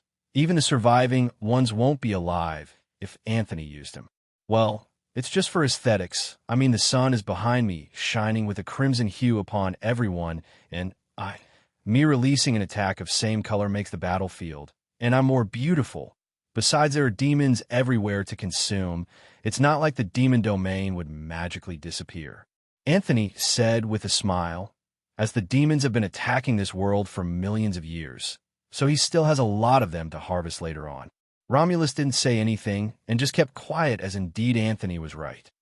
The seer room. The seer nearly choked on his drink when he saw Evelyn releasing such a spell that spanned 100 kilometers. Now Anthony casted a spell that covered the entire domain. How broken are these kids? Even the older golden generation aren't this good, the seer said with a frown as he fell into deep thoughts. How was that boy even able to sense me? The seer thought as he remembered how Anthony stared at him from across space before he attacked the demons. Well, the show has been good so far. The demons should increase the intensity of their attacks. Now the hero has made an entrance. The seer continued eating his popcorn with a carefree face. Of course, the seer was recording this to rewatch later on if he was ever bored. Such was the life of the seer. The regular people, those with low rank like F rank and E rank and such, felt that Anthony was God in human skin. The way he stood with the sun bathing him with a radiant glow, the spell basically whipping out almost every single demon in the mortal rank, the spell that spanned the entire Academy domain. Even if they're low-ranked, they can still see further ahead than a person without mana, but not the entire Academy domain. His classmates had different reactions to a display of such power. The top 20 were more flabbergasted. Anthony's subordinate all wore smiles of admiration and defeat. They were Anthony's subordinate didn't mean they didn't at least want to surpass him once in rank. But it seems they are still as delusional as ever, as even they didn't possess such an attack method. Even some low-level professors who were fighting some Grandmaster and Paragon-level demons were shocked as they witnessed the impossibility of their lives. Of course, those above the Paragon rank didn't witness this, as they were too busy fighting for their lives. They couldn't direct their attention to another place, as this was a battlefield. One mistake, and it's over for you. Anthony had basically elevated the pressure on almost everyone with one attack spell. The students who no longer had enemies to fight immediately started evacuating those who couldn't fight. Those with healing abilities healed those they could. Anthony floated down as his feet touched the ground majestically. The knee-length long coat that rested on his shoulder without his arms and the sleeves flapped to the wind's waves. Anthony drew the katana, hanging on his waist, as aura instantly enveloped the katana. Every demon wanted to get a piece of Anthony for his earlier attack, but they couldn't. They still had the people attacking them waiting, even fighting them with renewed vigor, and those their demon opponents died joined to help. A master-ranked demon immediately rushed at Anthony with anger flashing its eyes, as it just wasted the only life-saving talisman it had on something it didn't like, and it would take him a long time to find another one of that level, or even save up to purchase it. The demon arrived a few meters away from Anthony with chaotic aura surrounding its sword and the ice element also being interwoven with it. The demon slashed out with a deadly technique from the get-go, without testing the waters, as there was no water to test. Ice Demon Technique, Dark Frost Slash. Anthony felt the chill coming from the attack, and smiled and readied his own attack. Endless Technique, Katana Series, Frozen Slash. Ice seeped into his katana as he met the demon's ice technique with his own ice technique. Boom BRRR asterisk asterisk asterisk chill asterisk asterisk asterisk. As the two swords met, A disastrous explosion occurred, sending chills and ice at everything without mercy. Everything within a 10 kilometers radius was either destroyed from impact or frozen out of life. The 10 kilometers radius temperature suddenly dropped as the two attackers refused to budge from the attack point. Anthony and the demon stood there looking into each other's eyes with different emotions. Anthony of amusement, the demon of wrath. The impact of the earlier attack didn't even bother either of the two, their feet planted firmly into the ground as they remained unmoving. The demon shifted the balance in its ankles and retrieved its sword, then spun around as it attacked again, with chaotic aura still covering its sword. Anthony shifted his center of gravity and went for a block with ease. Then Anthony slashed at the demon's neck, which the demon also blocked without any problems. They both suddenly disappear from their place as they both increased their speed, and they kept exchanging sword attacks without a pause in attack or defense. Only flickers of light could be seen wherever and whenever they collided. Of course, demons and people in the master rank could follow their movements with their eyes. That's if they even have time for that, as they had their own opponents to face. Ice Demon Technique. Slash of Sacrilege. The demon slashed out 1,000 times at Anthony with speed that seemed to break the sound barrier. Endless Technique. Katana Series. Freezing Cuts. Anthony sped up and also met the demon's attack with ice of his own. Clang clang asterisk asterisk brrr asterisk asterisk asterisk asterisk. Anthony also slashed out 1,000 times as he parried all the attacks the demon sent his way. As Anthony was about to reply with his own technique, his sense dome rippled. Anthony instantly ducked, and he dodged a slash at his neck from a sneaky demon in the peak mortal rank that seemed good at hiding. As Anthony dodged, his katana instantly morphed and changed into a dagger, which he plunged into the demon's head. The dagger changed into a spear as Anthony released a technique at the master-ranked demon with utmost fluidity, like he wasn't switching weapons in the span of a second. Endless Technique. Spear Series. 1,000 Ice Thrust. Anthony thrust his spear 1,000 times with ice and aura coated on the spear of the demon without any delay in his movements. The demon was shocked by the sudden change in weapon, but was still able to follow up with its own attack. Ice Demon Technique. Rhyme Parries. Clink clang asterisk asterisk asterisk boom asterisk asterisk asterisk. Everywhere was once again covered in thin ice, as they were both proficient in their ice techniques and control. The corpse of a mortal rank demon that ambushed Anthony earlier froze over and shattered as a result of destruction unleashed by these two. Dust and smokes didn't dare to rise up in the environment created by these two for fear of being frozen over. "Human boy, you seem good with the ice technique," the demon said with a smile. "Well, I'm learning quite a lot from you, if I might say," Anthony replied casually with a smile. "You would have made a great addition to our forces. Too bad none of you are going to survive after today," the demon said again. Anthony laughed at the demon and replied, "Looking at the amount of minions you people just lost, I don't think so. Besides, I would send you to join your fallen comrades soon. This fight has become boring. You're running out of chaos due to fighting other people earlier and fighting me. You talking to me is just a way to delay your inevitable end, as you can feel death looming over you." The demon frowned. After Anthony's spell earlier, out of anger, it didn't consume a potion to recover its chaos and directly went to attack Anthony. Now it's running low on chaos. It knows there is no way its opponent would allow it to drink a potion and replenish during a fight. "Stupid, pretentious brat. You would die with me then. I won't fall to a mortal like you," the demon shouted. Then the demon raised its sword and burned its life force and other to increase the attack power more than before. Chaos burned with more potency as the demon channeled it to its sword together with its ice and released its technique. Ice Demon Technique. Final step. Glacier Embodiment. A more devastating ice erupted from the demon, as if the entire domain was going to freeze over if it released that attack.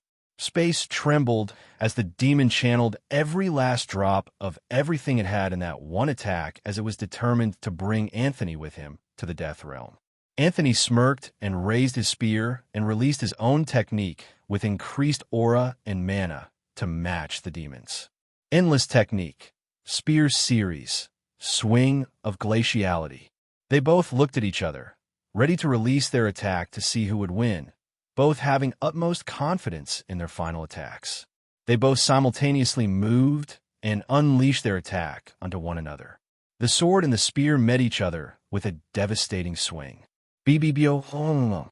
Space juddered with roaring vehemence as it tried to withstand the attack from these two forces of nature. Everything within a 20 kilometers radius was brought to the ground through sheer frost. Ravines were created, sinkholes followed up, crater and gulfs formed everywhere as the ground was destroyed due to the aftermath. Those within the radius of their attacks were frozen over if they couldn't dodge or block. Temperature continued dropping without any sign of stopping anytime soon. After what seemed to be a minute-long stalemate, the spear broke through the sword with a greater force than before. The demon, having no strength to block or counter as it had poured everything into that last attack, only accepted its fate with anger flashing its eyes in its final moment. Anthony's spear instantly cleaved the demon's head from its neck as blood flowed out like a fountain onto the frozen land. Anthony looked at the blood of the demon that was stopped in place by infinity as they were about to splash on him. He removed his eyes, and the blood fell to the frozen land like the rest. Anthony looked around and saw the demolition he and the demon caused, but it didn't matter to him as it wasn't his fault. He waved his hand, and the ice that froze those that couldn't dodge the impact of their last attack were freed from their nightmare. So, I was out a couple of days because of my surgery. I've talked about it a few times. I'm sorry for not releasing any chapters. Also, I would continue releasing from my hospital bed. And I'm thanking everyone for their support. Please continue to support me. Now back to the novel. Those who witnessed the battle looked at Anthony with astonishment. Killing a master ranker while being in the SS rank wasn't a small matter.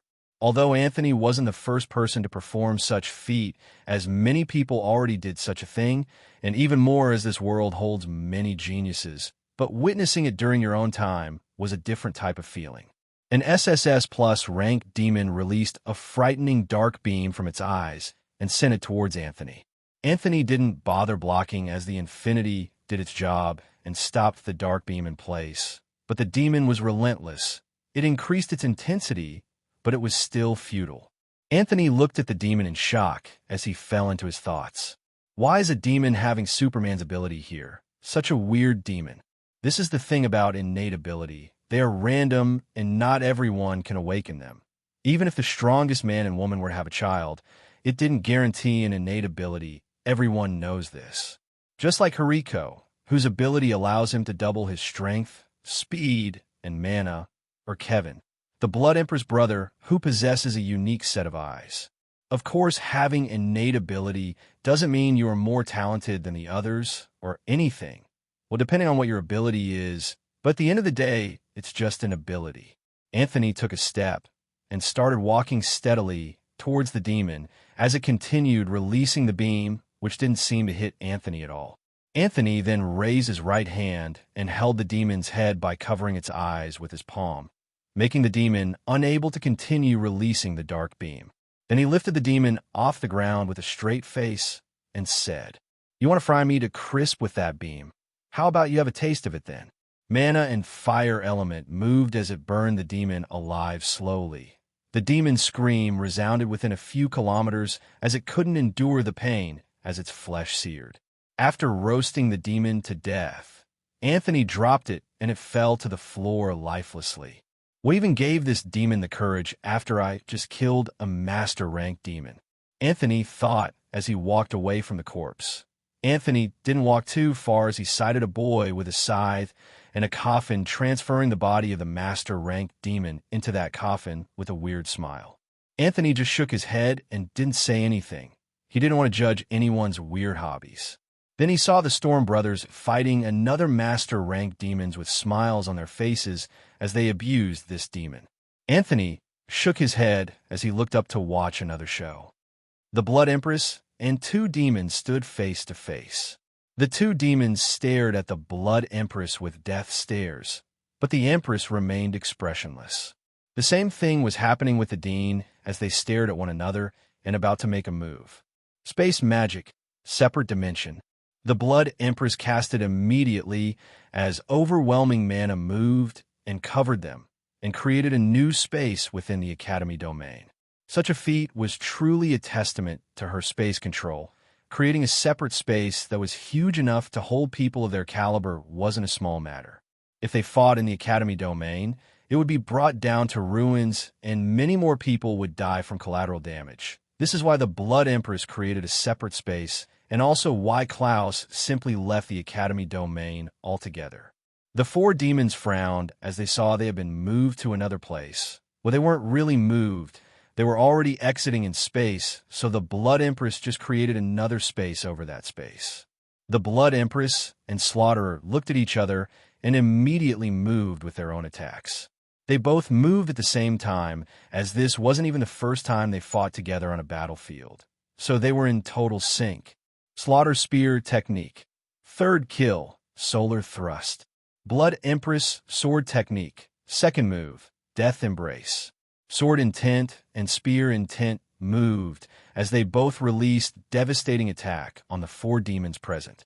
The four of them moved and released their own chaotic intent and techniques as they blocked the attack coming from these two. Boom! Space shook as they all released attacks that would have wiped out the Academy domain in one move with utter ease if the Blood Empress hadn't created another space. Intent is a higher form of aura. The only requirement to awaken intent is to study aura to the very peak. Therefore, it will naturally evolve to an intent. It may sound simple, but aura alone has shackled a lot of people, so we shouldn't even dive into intent that is more dangerous. Clang, clang, asterisk, asterisk, clink, asterisk, asterisk, asterisk, boom, asterisk, asterisk. They all moved and continued clashing with one another as their weapons were aimed to take each other's lives without mercy. The separate space the Blood Empress created continued shaking intensely like it was about to collapse any moment, but it never faltered and stood strong. Drama's Sword Technique, Chaotic Fire Gash. Drama sent out a sword attack with chaotic sword intent and fire element attached to it towards Slaughterer. The Slaughterer moved to block, but was stopped by the second demon, who attacked from behind with an evil grin on its face. Aswa Sword Technique, Slash of Dismemberment. The Slaughterer stuck between two attacks coming from behind, and the front replied to them with his own attack. Dragon Magic, Lightning Magic, Calamity Disgruntle. A tumultuous detonation followed as everything was enveloped in devastating lightning and wreckage. Crackle Zizzle asterisk asterisk asterisk boom asterisk asterisk. Lightning tore everything in its path apart without clemency of any sort. As the spell was boosted with dragon magic, the four demons suffered censorious injuries as they were caught unaware by such sudden change in attack style. Blood flowed from their bodies as their flesh was torn apart by the lightning. The attack also reached the Blood Empress, but she wasn't hit as she was able to dodge it. She was a space user. If she was hit by such things, it would be a disgrace to her name. Besides, she has worked far too long with the Slaughterer not to know the way he responds to various attack. Before the demons could even react, the Blood Empress followed up as she couldn't miss this chance Slaughterer created. Blood Magic, Deleterious Blood Explosion. The blood on their bodies and the ground around them dyed crimson as another rocketing explosion followed suit.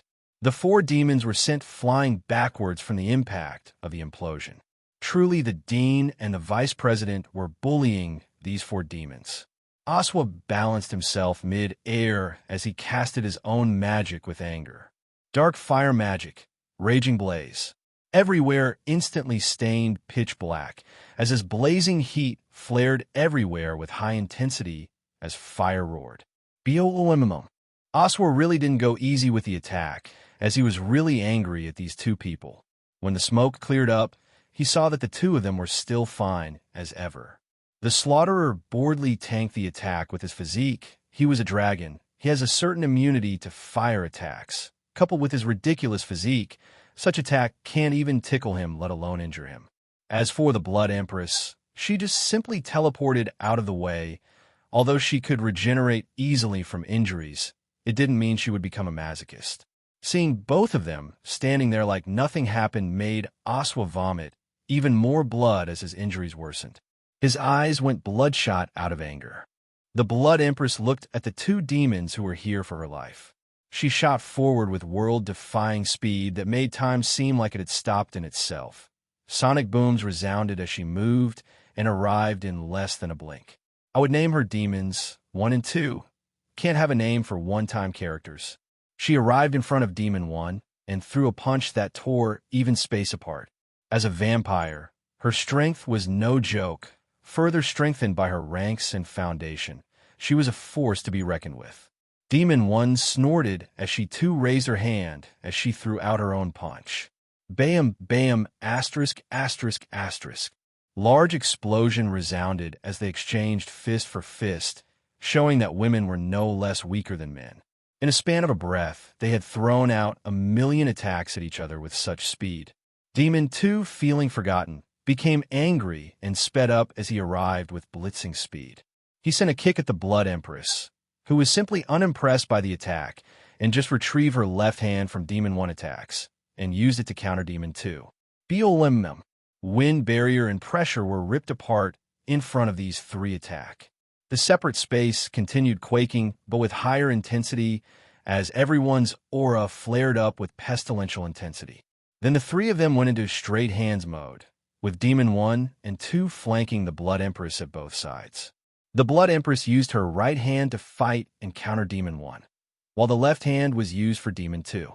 PA bam asterisk asterisk asterisk boom asterisk asterisk asterisk. She blocked and countered the 4 fists sent at her breathlessly as they didn't warrant her even taking a single breath of air in their direction as she deemed them unworthy. She was simply unrestrained by space as it allowed her to move even faster than her original speed. Explosion kept rocketing as the three of them only left blinding flashes of light in the air as they moved with an atrocious speed and intertwining like pairs of scissors. The Blood Empress caught Demon 1's fist and threw her at Demon 2 with light strength as if she was a rug. Before Demon 2 could even dodge and counter, the Blood Empress appeared behind him and threw out a blasting punch at his skull. Demon 2's head jerked forward from the impact as he collided with Demon 1 mid-air, and they were both blasted forward. Blood Empress, I will kill you. Demon 1 roared in fury as she was beat up even when they teamed up against the Blood Empress. Demon 1's sword appeared before her. She channeled chaotic intent and darkness element into her sword, and she sent multiple dark crescent sword arcs. One sword technique, Hell's Praise. Her attacks, threatening to raise hell in the Blood Empress' separate space, wreaked havoc as it moved. The Blood Empress, still expressionless, moved swiftly as she didn't even bother using her own sword attacks or any technique. She coated her fist in her own sword intent, and she punched out even more fiercely than before as she punched at all the attacks coming towards her with overwhelming strength and speed. Bang bang, asterisk, asterisk, asterisk, asterisk. Fulminations rang out with such tremendous ardor as it continued, sounding everywhere. Then, the Blood Empress spoke for the first time since the fight.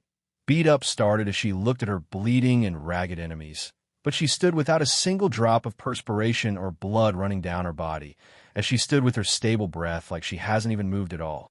You know, when you all came here, I thought you might have some greater plan or something, even coming with some extra ants to gang up on us. But at the end of the day, a group of ants remained just that, ants. Ha ha ha. Even if you don't fall here today, Blood Empress, your students would all die, and you would have nothing left of your golden generation. Demon 2 laughed with madness, flashing his eyes occasionally. The Blood Empress looked at Slaughterer and said expressionlessly, "Let's get over with this shenanigans. I'm tired. They're too weak for a warm-up. They couldn't even make me deploy my techniques and skills." The Dean nodded, then faced his own opponents as he decided to increase his attack intensity. The Blood Empress looked at the two demons and just decided to end this, as she has given them an opportunity to show what they have, but they seem too weak for that. The next second, the surrounding changed as the Blood Empress decided to at least send the two weaklings out with a flashy, but more deadly move. The entire separate space shuddered, as if it was afraid of what came next. Mana whizzed furiously to the Blood Empress command as she casted one of her deadly spells. Ancient Blood Magic. Forbidden Type. Blood Consanguinity Erasure. True to the separate space's fear, the entire separate space instantly dyed red as the two demons' soul cried out for survival.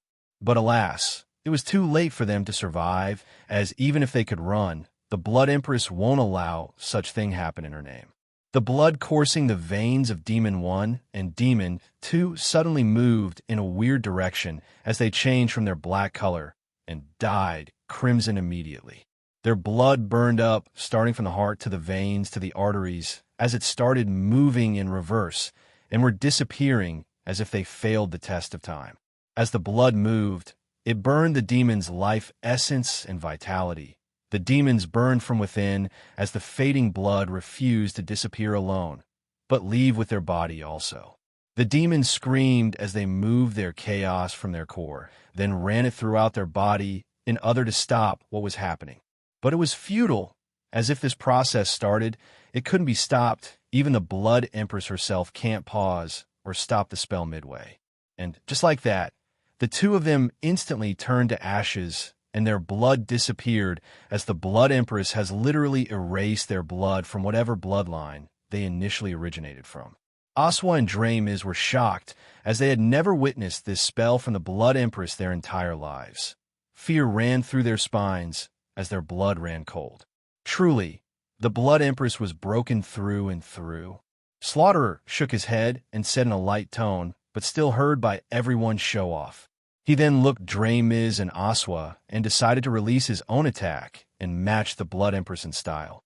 Then he said, "No need to be sad, Dramiz. At least you would get to join your wife in hell or heaven." Then he casted his own spell instantly. Ancient Lightning Magic, Dragon Magic, Atavistic Tribulation.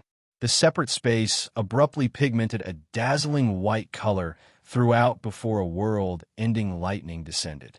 Crackly Zizzly asterisk asterisk asterisk BRR asterisk asterisk. Everyone's eardrums immediately shattered from the force of such attack. Even the separate space no longer held on and tore apart, but the Blood Empress channeled more mana and sealed up torn-up space. Lightning descended on everything within sight as it devoured every single thing whole, like it was bestowing the wrath of God on an inferior species who dared defile its orders. Nothing dared to move in the face of such display. Even space within the separate space dare not patch itself back up after being torn apart. Such was the weight of an ancient rank spell further boosted by the Dragon Tongue. When everything calmed down, Dramiz and Aswa had not even ashes of them daring to remain here. Even though the spell duration has ended, flashes of lightning kept moving in small forms across the separate space. Such was the strength of the dean and vice president of the academy. They truly were strong. Klaus and his opponents arrived at the place where he made his students climb mountains. The four demons were shocked that Klaus was able to take them out of the academy domain despite them sealing space. Such a move wasn't something they expected. Just like the last chapters, these one-time characters will be named A, B, C, D. Klaus spoke immediately they appeared. It would have been different if you attacked me outside or anywhere else, but making a move while I'm in the academy domain, and also the golden generation that I've taken quite a liking to is pushing it. It seems I have to have a talk with your domain. The four demons didn't dare to speak. The fact that Klaus could even take them out was still fresh in their minds. One of the demon instantly realizing his demise was swift and immediately brought out a teleportation scroll and tore it up in order to run away. But after tearing it, instead of disappearing, he remained in place. The scroll had failed. Just like how you prevented teleportation in the academy, I also did something like that here. There is no need for either of you try to run. You came for a fight and blood. Thus you shall fulfill your mission. Klaus' voice sounded again as he beckoned them to attack him as he stood with his weapon hanging on his waist with no intention of drawing it for these weaklings. But none of them made a move. They needed to be careful. Only one gesture from Klaus had shattered whatever courage they had. "Since you won't come, I will come to you." The moment Klaus' voice dropped, he appeared in front of Demon C, and a slapping sound traveled throughout space with majesty as space trembled from the sound movement alone. Demon C was unable to react, as the speed of the slap was too fast for him, and the slap landed, and he was sent flying sideways with speed faster than a flash. PA! The sound still echoing as he was sent sideways.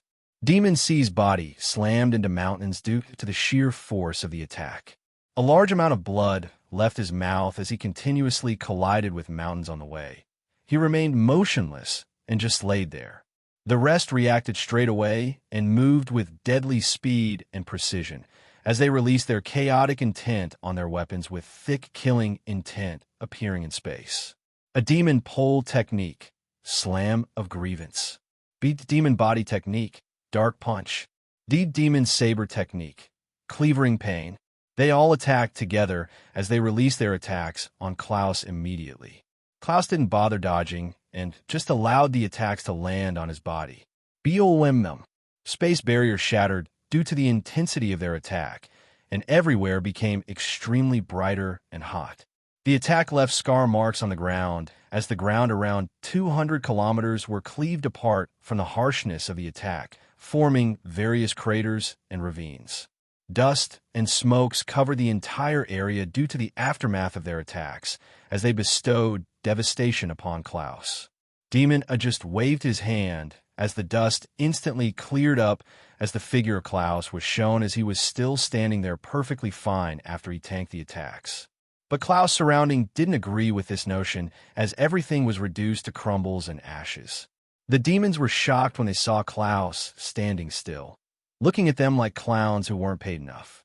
"You only have one job to do, and that is to entertain me," Klaus said as he disappeared. He appeared in front of Demon A and threw out a punch that he considered slow and weak, but to the demons, it wasn't. Demon A instantly raised his pole to block the punch, but he was blasted rearwards with a boom as he couldn't withstand the impact from the punch, and his pole broke in half. He vomited blood as his body slammed on the ground and ended up in the sea with a splash. Demon B arrived behind Klaus as he dealt with Demon A. Chaotic intent wrapped around his fist as he sent out a punch that space dared not interrupt. B body technique, space breaking smash. A devastating loud sound resounded as wind barrier broke under errant pressure, as the punch connected with Klaus' back. Bam! Klaus tanked it yet again as he deemed them too weak to bother blocking. Klaus turned, and his hand moved with escalating speed as he grabbed the head of Demon B and slammed him into the ground in near-death guaranteed slam. Then Klaus lifted Demon B up by still holding him on the head, then punched Demon B's stomach with a rocketing force as the wind exploded behind Demon B, and he was sent flying rearwards with maddening force. Demon B's internal body was trying not to collapse from the world-ending force that was sent to it, as the armor the demon wore was ripped apart by the punch. Air was not adventurous enough to remain in Demon B's lungs, as it escaped immediately after that punch to the stomach. Demon D attacked with her saber as she went straight for Klaus' head, as she saw that Klaus could tank their attack on his body. Demon's saber technique, sinful harvest. Her saber instantly met Klaus' head with a deadly glee on her face. But, clink shatter asterisk asterisk asterisk.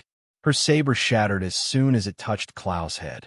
Demon D's eyes widened in shock as she refused to believe her eyes. Everyone's weakness was always their head, brain, or their heart. But here Klaus tanked everything without even trying to block anything.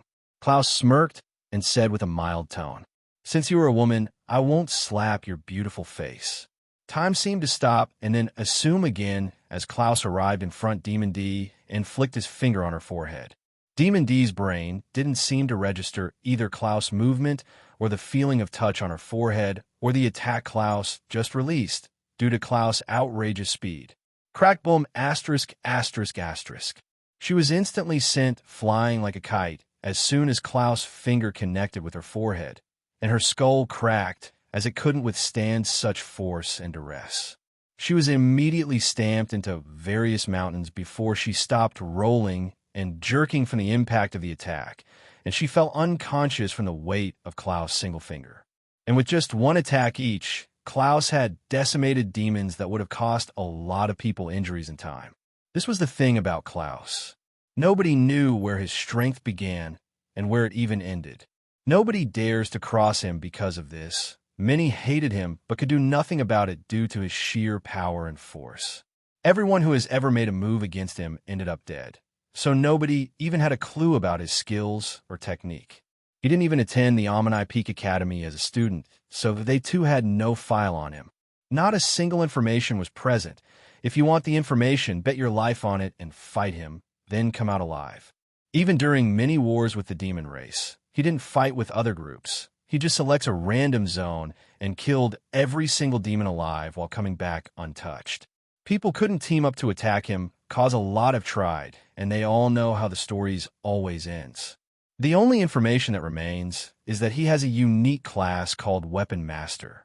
But you should ask yourself, what is a weapon, if you want to know how deep Klaus' secret actually is or how far his power goes. The true meaning of courting death is crossing Klaus. Anthony watched as the dean and vice president abused their opponents. He was shocked by the scale of such attacks. He couldn't even keep up with their movement speed with his eyes, even after increasing time for himself by manipulating the time element. A single punch from them could wreck the Academy domain, and to think there are people even stronger than the dean and vice president in this world. Anthony thought, as he clenched his fist, as he needed to get stronger fast. Even his first intro attack that spanned the Academy domain was just him abusing the infinite mana skill. Even his attacks can't span that kind of distance under normal circumstances. Although he has made progress with his mana zone, he still had a lot of other things to study, ranging from the knowledge of his bloodline and physique to his own aura. Anthony sighed as he decided there is no need to rush things. He would get there in time when he is supposed to. Battles were still going on, and explosions kept resounding everywhere. But none of the demons dared to approach Anthony after his first and second display of power, either due to fear or due to being occupied by their own opponents. As people fought, they all heard the sound of crashing and cracking, and they all stopped in their tracks and looked up. Crash crack asterisk asterisk. As space broke due to the separate space shattering, the deans and vice president's presence became known to all. Everyone instantly became happy as they saw the dean and vice president. Finally, they could be freed from their suffering and sorrows. But the demons felt the opposite emotions the rest felt. Fear gripped them. Their heart throbbed as they felt their blood run cold and a chill running down their spine. They all wanted to run away immediately. They couldn't be caught there. The fact that the dean and vice president were both here meant their lords were dead. None of them had any single thought of revenge in their mind or heart. They just came here as they were forced to battle and bring everything to ruins. This is the thing about demons. Unlike other species that can be loyal to other people, the demons knew nothing about loyalty. Their only loyalty was to strength, and that's all. And it was forced loyalty since the stronger person could kill them if they defiled any orders they were given. So the demons also live in a stronger fist has the biggest word world, but there is just way more bloody and outrageous. All demons immediately abandoned their opponents and made a run for it with the hopes of running away and surviving. Deep down, beneath those useless hopes, they knew that escaping was just wishful thinking, but they made a break for it, just in case they could make it. The people fighting didn't bother chasing the running demons and just watched them run for their lives. The dean moved mana and wanted to erase them, but the vice president stopped him as she decided to handle it.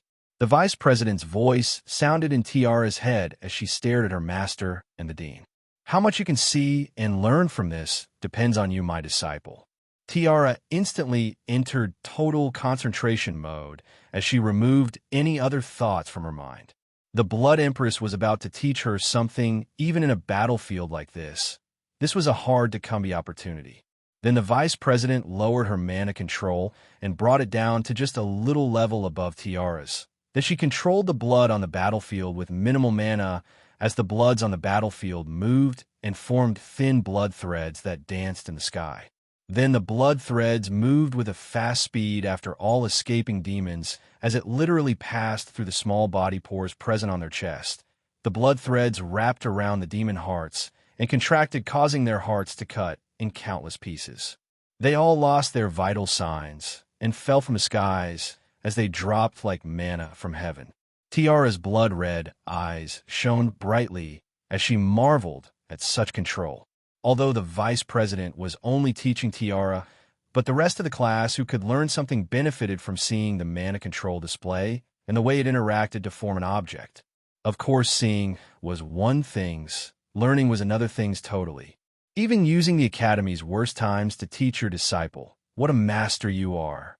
The dean's voice sounded in the vice president's ears as she just smirked. The dean lifted his hands as he tapped on the academy wristwatch on his wrist as he sent out a bunch of instructions. Various professors and assistant professors in various departments, even those who aren't professors, received a notification on their wristwatch. They all read the message and immediately started moving based on the orders given. Students and various people of varying species were taken to buildings that survived and started healing them. Of course, this is for free as the demons attacked the academy, so they didn't have to pay points. The mana chefs went into overtime as they started cooking mana dishes that could help them fill their stomach and heal hidden injuries. People in construction department started moving to bring back the academy buildings to its normal state. Many people died in this battle due to their weakness. Some awakened the drive and thirst for power they didn't know they had before due to their weakness and ignorance. Some mourned over their fallen friends or family member. Some cursed the demons and swore revenge, even when they knew they had no hope of revenge. Many were indifferent to the deaths that occurred because they were already used to death, as death in this world was common than vegetables. Even the indifferent ones were angry, but not at the deaths of people or anything, but for the fact that the demons had enough guts to attack the academy, their haven. Some professors and assistant professors also fell during the battle, but the other professor who survived didn't have any emotions on their face. But deep down, anger boiled in almost everyone's heart due to the demons' courageous attitude. But even in pains, there are gains. People working for the academy were about to make huge amount of money, academy points, which can be converted to quarks or mana crystals, but not vice versa. Those whose services were needed instantly drank healing and stamina potions, as they couldn't wait in line to be healed, or they might miss such rich opportunities. So anybody that has any work to do after this carnage will be paid double their original price, except those that insulted Klaus earlier, since they are still under punishment, so they missed such golden chance. They could only grit their teeth in anger and blame the demons for not attacking 1,000 years later or earlier. They didn't dare to blame Klaus. They already lost a minor rank before due to this. Nobody was ready to take any chances again and test how far Klaus' tolerance goes. Miraculously, none of the students died during the attack. How ironic. One of Demon's great plans was to wipe out the golden generation before they could ripen, but this plan failed. But at least Tnei still took many lives with them. And also they already killed 200 students earlier during the first 6 months. Anthony and the rest who didn't need healing just looked around as various people flew and ran around, trying to bring a sense of order to the carnage that is present here.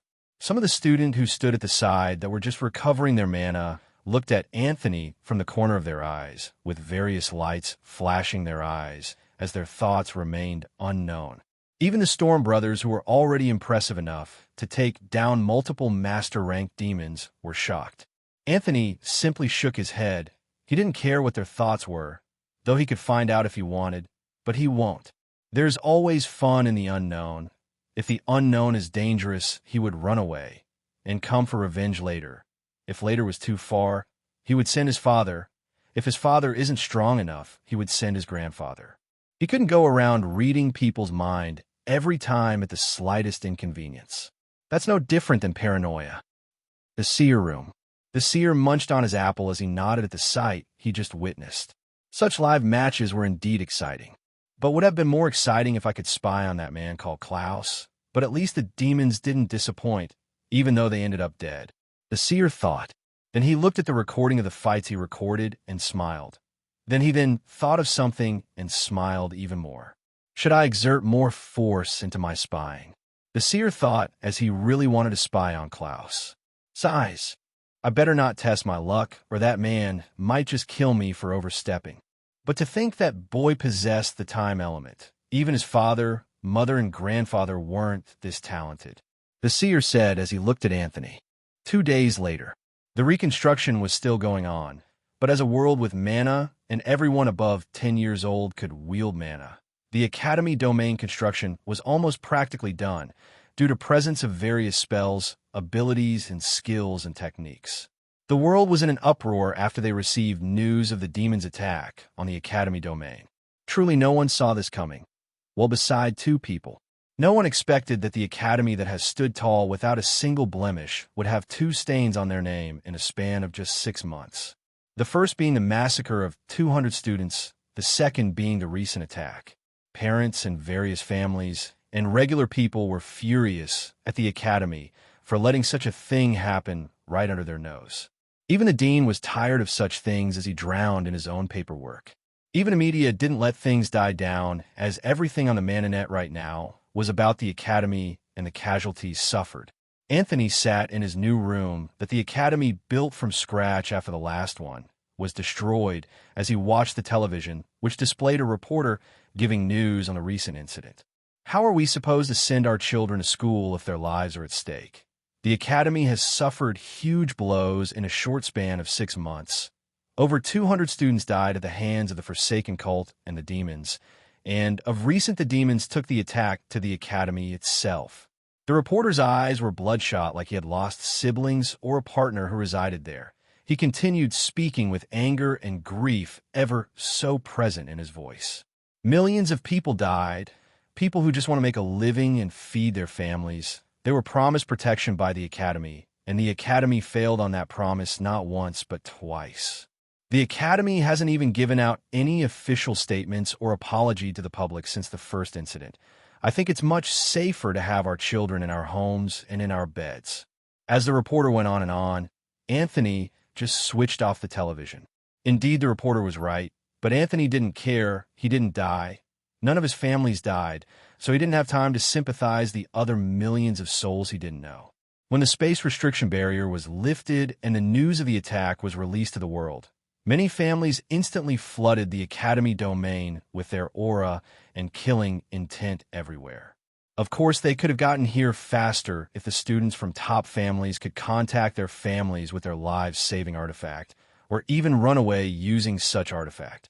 But the demons had set up everything in place, even restricting any communication from coming in or going out.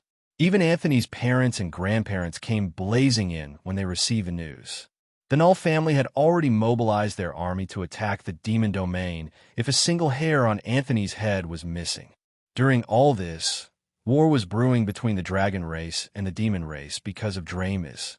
Dramis didn't just use the dragon domain as a distraction and other to lure the dean out, then give him a surprise later when he came back to the Academy.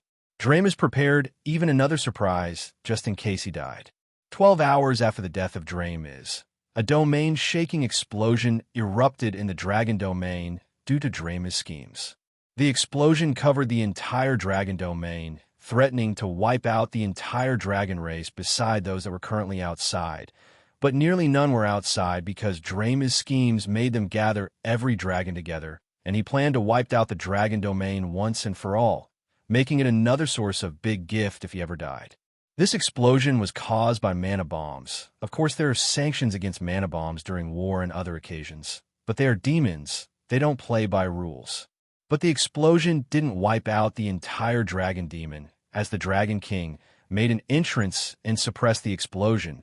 But he couldn't suppress it all, as some part of the dragon domain already exploded and many died from the explosion before the Dragon King arrived at the scene. So 1/3 of the dragon domain exploded, and everyone in that area died if they couldn't activate their life-saving moves on time.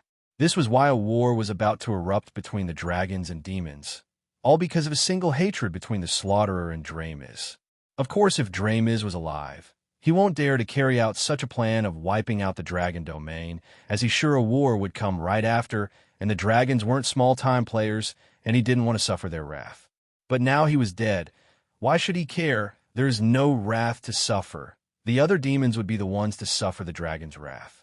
Dramis was truly determined to take everything Slaughterer holds dear. Within those 2 days, many videos surfaced the Mananet. Videos of the Golden Generation fighting against the demons surfaced, thereby reducing the people's anger a little as they saw the Golden Generation battle videos. Although it was known throughout the world that this is a Golden Generation, nobody has ever seen them fight, as those who saw them fight were either family members or friends and those within the academy walls. A lot of students suddenly became famous from nowhere as many companies contact some of them for endorsement deals and roles in movies and other contracts. Of course, the person who received the most attention was Anthony. His battle with the Master Rank Ice Demon was truly shocking, both of them having such exquisite control over the element and the sword. Even Anthony Mana's own attack that spanned the entire academy also made its way to the Mananet. People were shocked to the core by such display of power. Although some didn't know what Mana Zone was, they still marveled at such display of power. Anthony suspected that the Academy was trying to use these videos to redirect the public attention from the negative to the positive. Anthony always had a manogram and other social media accounts. He always snapped pictures and posted them once in a while. He had a decent amount of followers of 57,000. But after the videos got to the Mananet, his manogram followers stepped into 200 million overnight. Anthony didn't complain and accepted all his followers with open heart and made comments once in a while as a reply to the questions asked. He was never popular in his past life, nor was he a celebrity, but nothing was stopping him now. He had the looks, the money, the body, the power, the charm, and charisma. Also, Anthony didn't care about this Mana's own attack, making it to the Mananet. A lot of people in the Academy already witnessed the attack. There's no need to hide it or anything. Besides, he hasn't killed any young masters since he came to this world. It seemed they either knew the limit of their arrogance, or their families didn't allow them to grow up arrogant and could recognize death flags when they saw one. Top families didn't march to fight the demons this time around, unlike the last time. That was because none of the students died. Those that died were those that weren't part of the Golden Generation. Although millions of people died in the Academy domain, the Academy walls itself was bustling with happiness as the student walked around with the smiles on their faces. The students were able to digest their gains from putting their lives on the line with no place to actually hide or run. This was one of the advantages of fighting, improving after some battles, and gaining insight into your art skill or techniques, which further improves your combat power even if you don't increase your mana rank. This is why Battle Maniac always improves faster than other people, simply because they bet their lives on the line to get where they actually are. The students were also able to convert their demon corpse into points, and these were demons, not corpse of beast and monsters, so the students got more points. Even the initial 15%, which didn't improve earlier, got some points, and they rushed to purge case resources after seeing the power their classmates displayed during the attack. Anthony's name had also spread throughout the Academy. Many people looked at him with reverence, wondering if they could ever reach that level of power. They had confidence to get to the SS rank like Anthony, but the battle prowess was another matter. Of course, some girls already started making moves and inviting Anthony for lunches, but Anthony declined all of them. He was desperate for a girl. Doesn't mean he was that desperate to accept whatever that comes his way. Besides, none of these girls truly loved him. They only liked him for money and power. He wasn't ready to waste his time with fake a relationship. He had a lot of things to do. Anthony had also received many titles ranging from truly absurd ones to ridiculous ones. Child of Mana, the World's Hope, Demon Bane, Invincible, Ice Emperor, Sword Monarch, Heaven's Illegitimate Child. Of course, all these names were just names given to him by his fellow students. Not that the world recognized it. But on a Mananet, he was recognized as the world monster talented in history. As the buzz about Anthony and the points were ongoing, people were also buzzing about another thing. The Academy has sponsored a trip to the Floating Island, a 3-day trip, while also giving a 1-week free time. But the 3-day trip was included in that 1-week free period. The Floating Island is one of the tourist centers, where a lot of people gathered for sightseeing and spending of money. And things here were outrageously expensive, SSS rankers could go broke just by buying a single item here. This is because the island mostly accepts mana crystals and rarely uses quarks. And ordinary people hardly came here, so there was simply no need for quarks amongst those who could fight for resources.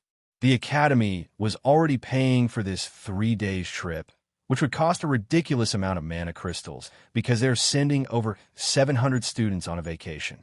But as an institution that has stood for millions of years, the money spent didn't even affect 0.01% of their dean's wealth, talk less of the Academy's wealth itself. Even the gate or ticket fee to gain access in a floating island already deterred most poor people and the slightly rich ones.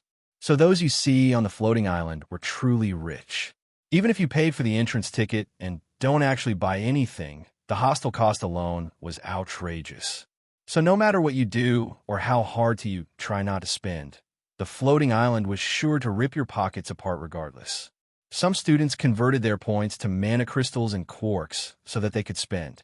Although the Academy was sponsoring and providing food and other payments, it didn't mean they would buy them whatever they wanted or pointed at. Although it was a 3 days trip, many ladies packed clothes they could wear for a month for reasons the men don't understand. Anthony, too, didn't understand, because women in his former world also did this for reason unknown to men. Anthony walked to his walk-in closet and just packed a 4 days worth of clothes and other necessities, and he was done. He already has many mana crystals, so anything he didn't have he could buy it there, or buy it for the system shop. As Anthony was done packing, he sat down. He remembered that someone was spying on him during the invasion. He decided to find out who it was. He immediately activated the authority of information, and he could instantly see the world from a bird's view, and he felt all-knowing. He immediately diverted his attention, trying to pry information about the person that spied on him, but everything was foggy as he couldn't even see anything as he was too weak right now. Then he activated the all-seeing eyes and tried gazing into the past in other to get more information. But after activating the all-seeing eyes and tried using its abilities like he did with the one that cursed him when he was a baby, he still failed. Anthony just sighed and gave up. If he wants to find out, he just has to improve his cultivation. Anthony sighed again and chose to forget about it. Although his all-seeing eyes was very strong, it wasn't at the stage where it could bypass just anyone, especially people with their own skill to counter his eyes, or at least contend. Example are people like Kevin. It seems that man that cursed me was too weak, maybe just at the master rank, that's why I was able to get his information easily. Anthony thought as he touched his chin. Anthony then suddenly frowned and stood up from his seat and went to his door to open it.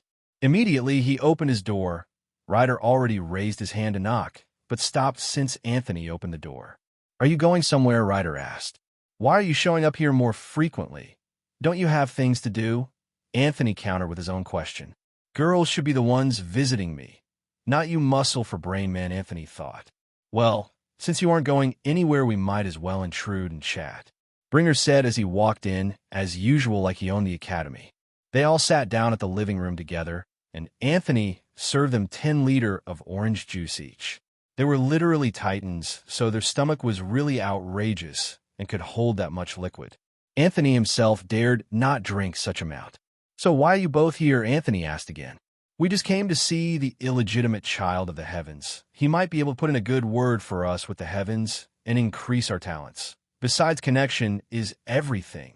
Having a connection with Child of the Heaven is a huge score," Ryder said in an amusing yet subtle, mocking voice.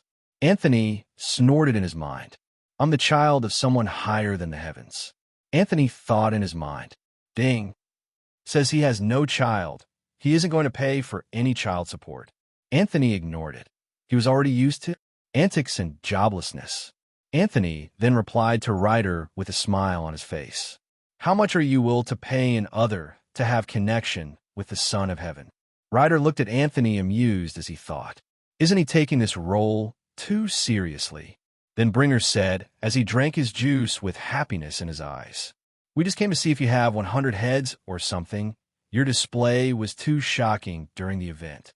You already know I train too much. Besides, what's really shocking is that red energy of yours. Quiet and interesting and dangerous power, if you ask me," Anthony said as he ate his cherries. Bringer sighed and explained what that was. That's just a talent I was born it. It's an energy like mana, but unique to only me. I don't know what it is, and the entire Titan clan tried to look for any information on it or something related, but we found none. So I just call it red energy, as I haven't named it. So I have myself to learn from only, and no one to guide me. Besides, it's quite destructive, like you said, so I'm always careful when using it. This was Bringer's talent, called energy manipulation. Bringer didn't know what kind of energy it was or where it came from, but he could always feel the connection to the energy since he was born and became able to wield it at 5 years old. Bringer had tried manipulating other forms of energies, but he couldn't and could only manipulate the red one he felt connected to. All his progress on this power depends on him, as nobody has this same talent. This energy isn't influenced by mana at all, which is why Bringer was able to wield it at 5 years old and not 10 years old. So anything limiting Bringer's limit on his talent was himself. But this has given him headaches, as he had no clue or reference or anything.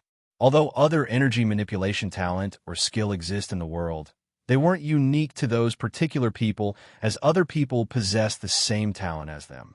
Anthony was impressed by such talent.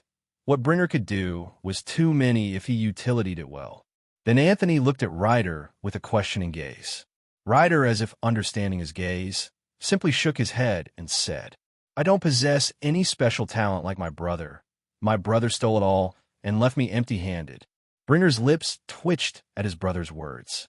Clement could be seen sitting in his room with a wide grin on his face, as if he just stole the world's most precious treasure. Well, truly, he indeed got a treasure. When Clement stepped into the SSS rank, his physique dropped a bomb infam of an ability on his head that almost made him die from happiness. With Clement's talent, skill, technique, and other things, he could be considered a cheater. But now, this cheater has been granted another cheating means. The ability he got from his physique is called Soul Collector. This skill allows Clement to collect souls of dead beings, whether he killed them personally or not. These souls can be used to increase his own cultivation speed by swallowing the soul. The stronger the soul he swallows, basically the higher the cultivation rank, the faster he progresses. These souls could also be used as servants by bringing them back to live through unknown means, bring them back to their body when they were initially alive, even having all their memories and consciousness. This was no different than turning back time for these souls. But Clement didn't bother trying to understand how this ability works.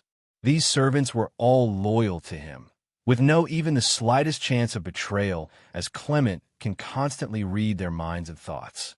He could even read the soul's memories before bringing them back to life. This is one of the ways he knows which soul could be useful and which that is not. Now, with a kill, he gains a soul and subordinate points in one go. After gaining this ability, he hardly held himself back from immediately leaving the academy and going on a mission. But yet, death seemed to answer his prayer by making the demons attack right after gaining this ability. If this wasn't luck, he doesn't know what to call it then. During the invasion of the academy, Clement hardly had any presence. So while everyone in the top 20 and more were having fans and having people online worship them, Clement had no single person who recognized him. But this didn't concern him. He was an assassin who granted death. He wasn't meant to be noticed in the first place. He sneaks up on you, takes your soul, and immediately leaves like he was never there. So him never having a presence or recognition like the rest of the top 20 doesn't bother him. During the demon event, Clement activated his invincibility skill and went around stealing souls. The best part of this soul collector ability is that it can automatically bring all souls within a 1 kilometer's radius towards him. Distance increases as he gets stronger, and they are automatically stored in a separate space still created by the physique. So Clement didn't have to lift a single hand while collecting the souls. He just simply had to move about, and any souls within his range immediately flew to him, thereby stealing souls of other people. But while it wasn't like they had a need for the soul, people didn't notice his stealing spree. They simply couldn't see souls. Of course, there are beings in this world with either skill or ability or techniques to see souls, but they were just too rare. Besides, you even seeing the soul was different than you being able to make them work for you. You have to make them willingly work for you. Torturing them to make them work for you is also a futile task. But Clement ability bypasses all these and makes them work for him. He didn't need any permission from any of them, as they simply had no choice in the matter. Clement has read the memories of some of these souls, and he found some useful ones for during his time in the Academy. Some souls were extreme businessmen in the Academy domain. And what is the use of these souls? Well, Clement brought back these businessmen souls who were rich in Academy points and had a business that kept bringing influx of Academy points. Clement released all of them back into the Academy domain like they were never dead to begin with. With this, he had a steady source of Academy points. If the Academy checks the source of his points and wondered why he was getting points from people they offer protection to, all they had to say was he saved them and their family during the demon attack. Simple and done.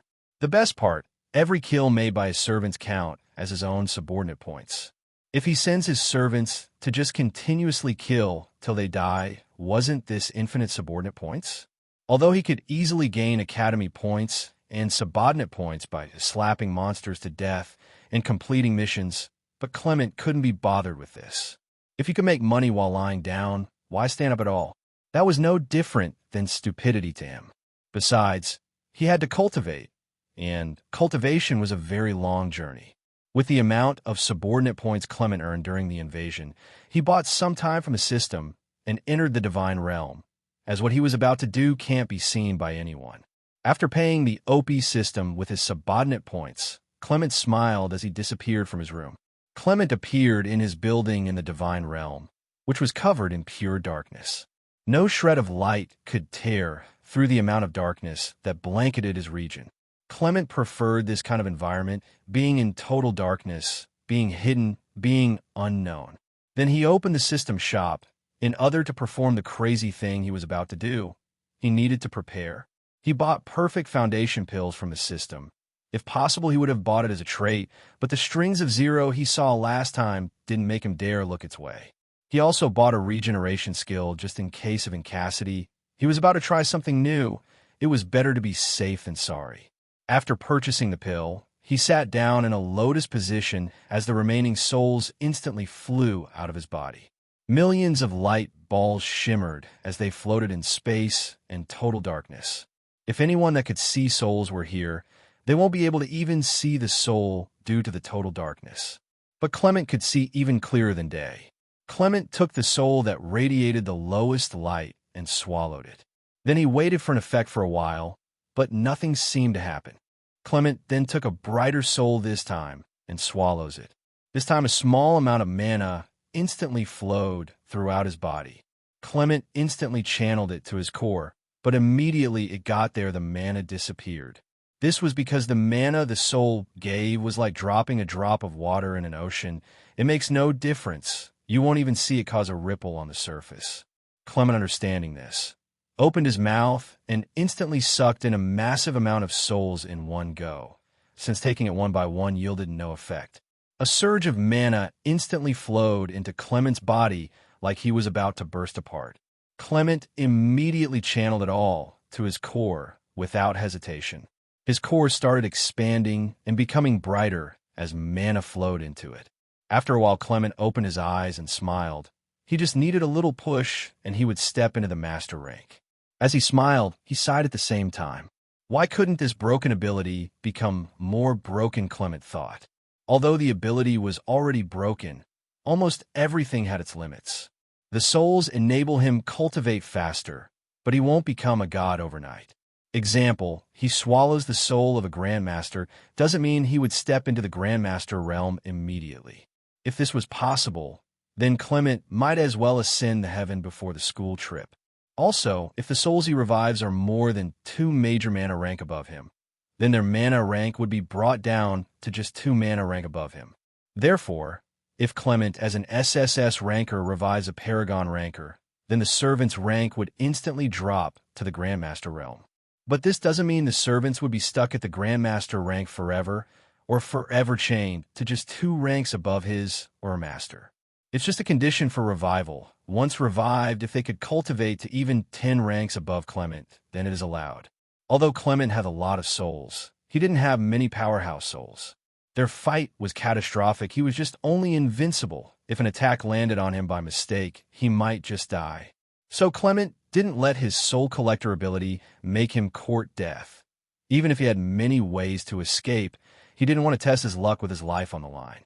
Clement's eyes brimmed with confidence as he decided to swallow everything aside the 3 Paragon rank souls he had, which he plans to revive, then they would fall to the Grandmaster rank. Clement's mouth was like a black hole as he swallowed up everything without mercy. A ridiculous massive amount of mana instantly crashed into his body. Clement started circulating them and guided the mana to his core.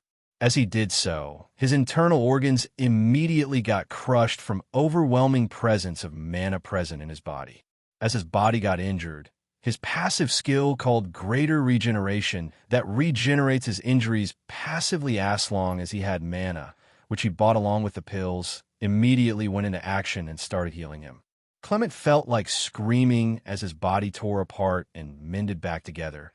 He felt like he was losing consciousness, but he couldn't because if he did, he won't be able to channel mana to his core. So he endured, bled, healed, channeled mana to his core, and repeated.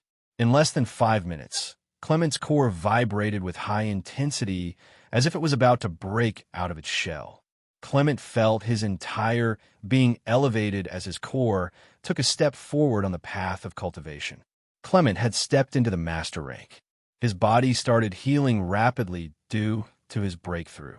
You can only be healed when you are breaking through to a major rank. For a minor rank, this doesn't happen. Clement felt his foundation shaking, but due to its previous sturdiness, it didn't crumble immediately. He instantly swallowed the foundation pills and allowed it to do its work.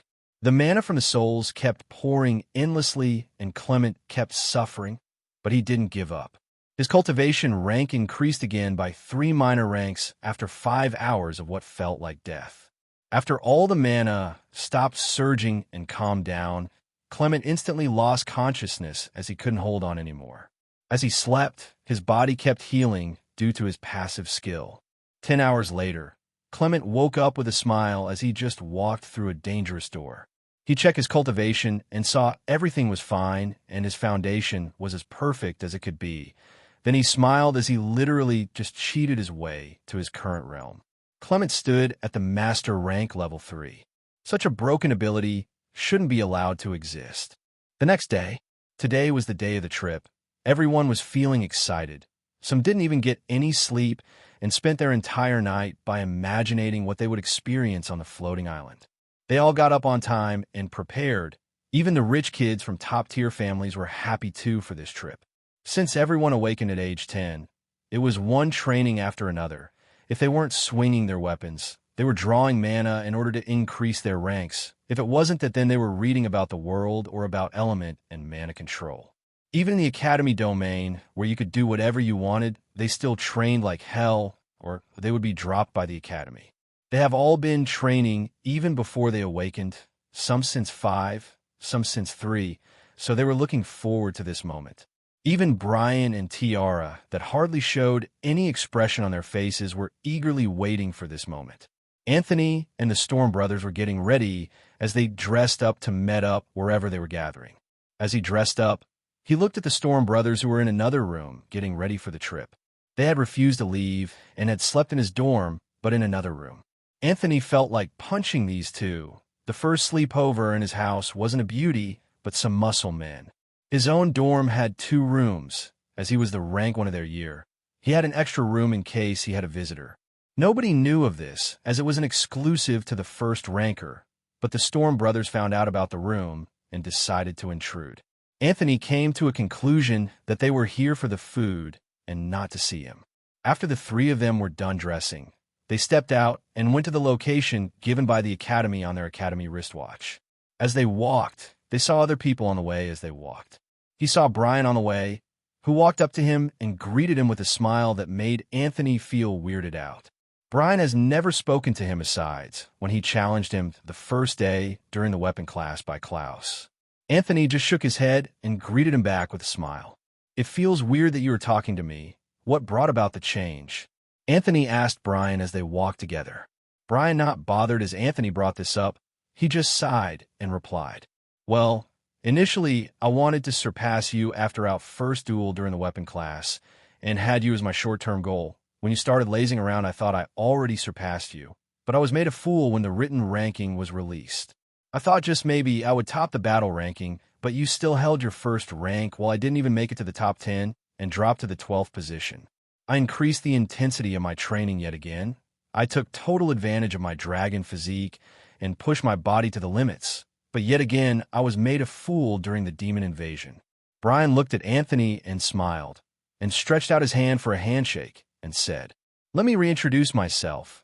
My name is Brian von Deathwrath, heir to the Dragon Clan, the greatest genius the Dragons has ever produced, son of the Dragon King." Anthony smiled, and replied with just introducing his name, without the lengthy names and title stuff, as he didn't care about them too much. It seems this is Brian's true personality.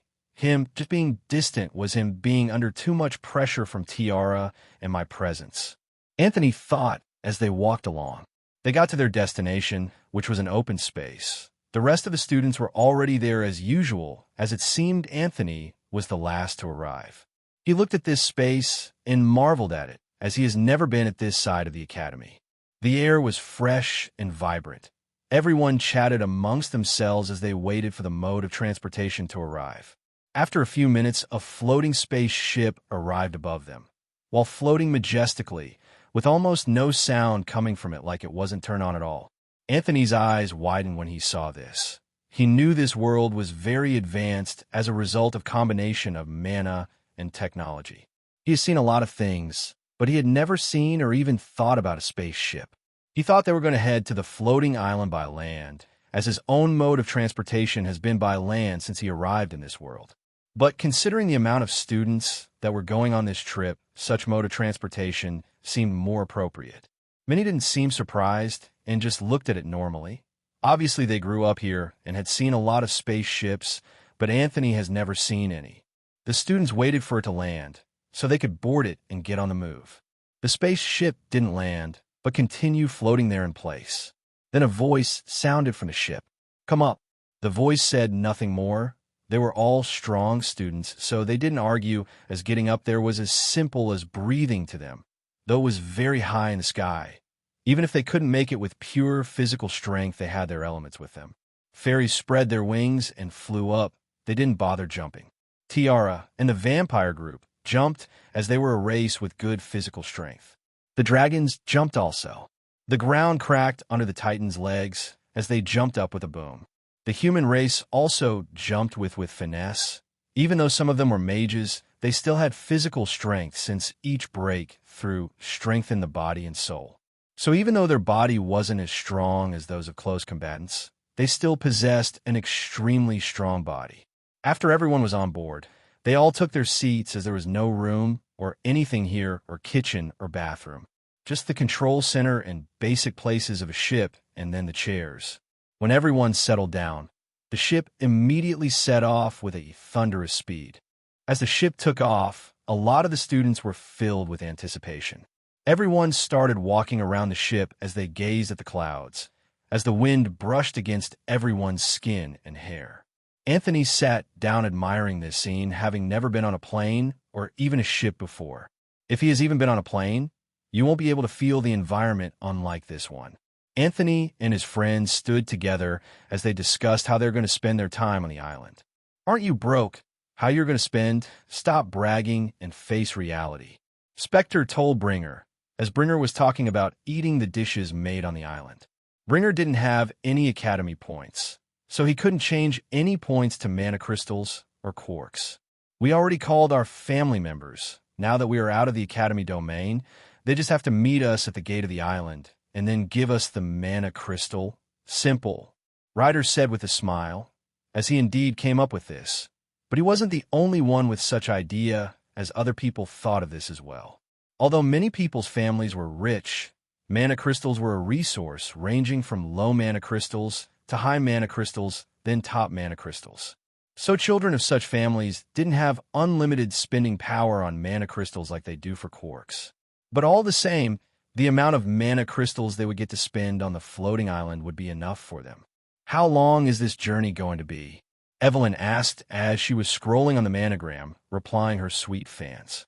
By car to the land where you can then book a ship to the island would take 10 days give or take, but with this ship, depending on the speed we move, 2 days minimum, even if we move at the slowest speed. Brian answered as he flashed Evelyn a smile. Her light display skill really left him impressed. Thank you, she replied with a smile as she looked at him. Although Brian wasn't born with the light element, he was born with the affinity to the 4 basic elements, which was fire, water, air, earth, and lastly, lightning. So he was an exceptional talent with 5 staggering affinities, and many people don't even know this as he has just been playing with fire alone as he wants to keep more cards hidden. But now Brian has grown out of that mindset after the demon move on the Academy. Although he would still have trump cards up his sleeves, showing his element would be simple since there are those even born with more than 5 of them. One of Evelyn's eyes' ability was the ability to discern people who have ill intention towards her and differentiate between lies and the truth, and these are passive skills. So she was able to tell that Brian was telling the truth and had no ill intention towards her. Her eyes really granted her abilities she didn't talk about or even tell anyone about, not even to her fellow subordinates.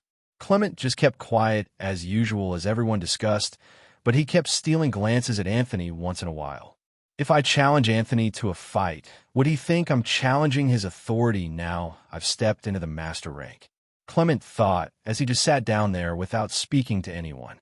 Everyone has been thinking of just how far Anthony's powers went, as they basically knew nothing about him.